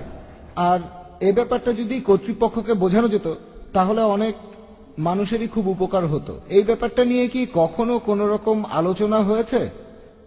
কারণ সেখানে বিলাসিতা করে অনেক অনেক টাকা খরচ করা হচ্ছে, মক্কার মতো পবিত্র জায়গায়, যেটা হওয়া উচিত না। আর আপনি দেখবেন যে আমাদের এই ইন্ডিয়ায় অন্যান্য ধর্মে তারা ব্যবস্থা করে বিভিন্ন মুসাফিরখানা, অথবা যেখানে মানুষজন এসে অনেক কম খরচে থাকতে পারে, খেতে পারে, এরকম। এই ব্যাপারটা সম্পর্কে আপনি কি বলেন? ভাই প্রশ্ন করলেন, যখন আপনি উমরায় গিয়েছিলেন তখন দেখেছিলেন যে সেখানে হোটেলের ভাড়া অনেক বেশি, 800 রিয়াল, যেটা আসলেই বেশি। আপনাকে একটা কথা বলি, আমি একমত। ভাড়া বেশি যখন সিজন থাকে, সেটা হলো হজের মাসে। হজের সময় খরচ খুব বেশি, আর রোজার সময় খরচ বেশি। শুধুমাত্র এই দুটো সময় এখানে খরচ বেড়ে যায়, কারণ সে সময় অনেক মানুষ এখানে আসে মক্কা আর মদিনার পবিত্র মাটিতে। এছাড়া অফ সিজনে এটা পৃথিবীর সস্তা জায়গার একটা। 800 রিয়াল ভাড়া হয় পিক সিজনে, তখন হারাম শরীফের কাছাকাছি হোটেলগুলোতে খরচের পরিমাণটা খুব বেশি বেড়ে যায়, অন্য সময় খরচ কম হয়। 800 রিয়াল এটা কিছুই না। আপনি 800 রিয়াল দিয়ে থাকতে পারবেন 5 স্টার হোটেলে, আর 800 রিয়াল মানে প্রায় 10,000 রুপি যদি 5 স্টার হোটেলে থাকতে চান, যেগুলো হারাম শরীফের কাছাকাছি মক্কা বা মদিনায় অফ সিজনে, সেগুলোর ভাড়া তখন খুবই সস্তা, তখন খুবই সস্তা। আমি বলছি আপনি মাত্র 150 রিয়াল দিয়ে থাকতে পারেন। 2000 রুপি তো একটা 5 স্টার হোটেল পাবেন, 1500ও পেতে পারেন অফ সিজনে। 125 রিয়াল দিয়ে থাকতে পারবেন 5 স্টার হোটেলে, কিন্তু পিক সিজনে 2000, 3000 রিয়াল, তখন খরচটা অনেক বেড়ে যায়। ওমরার সময় হয় না, হজের সময় হয়। ওমরা করা হয় অফ সিজনে, ওমরার সময়ও খরচ বেশি রোজার মধ্যে পড়লে।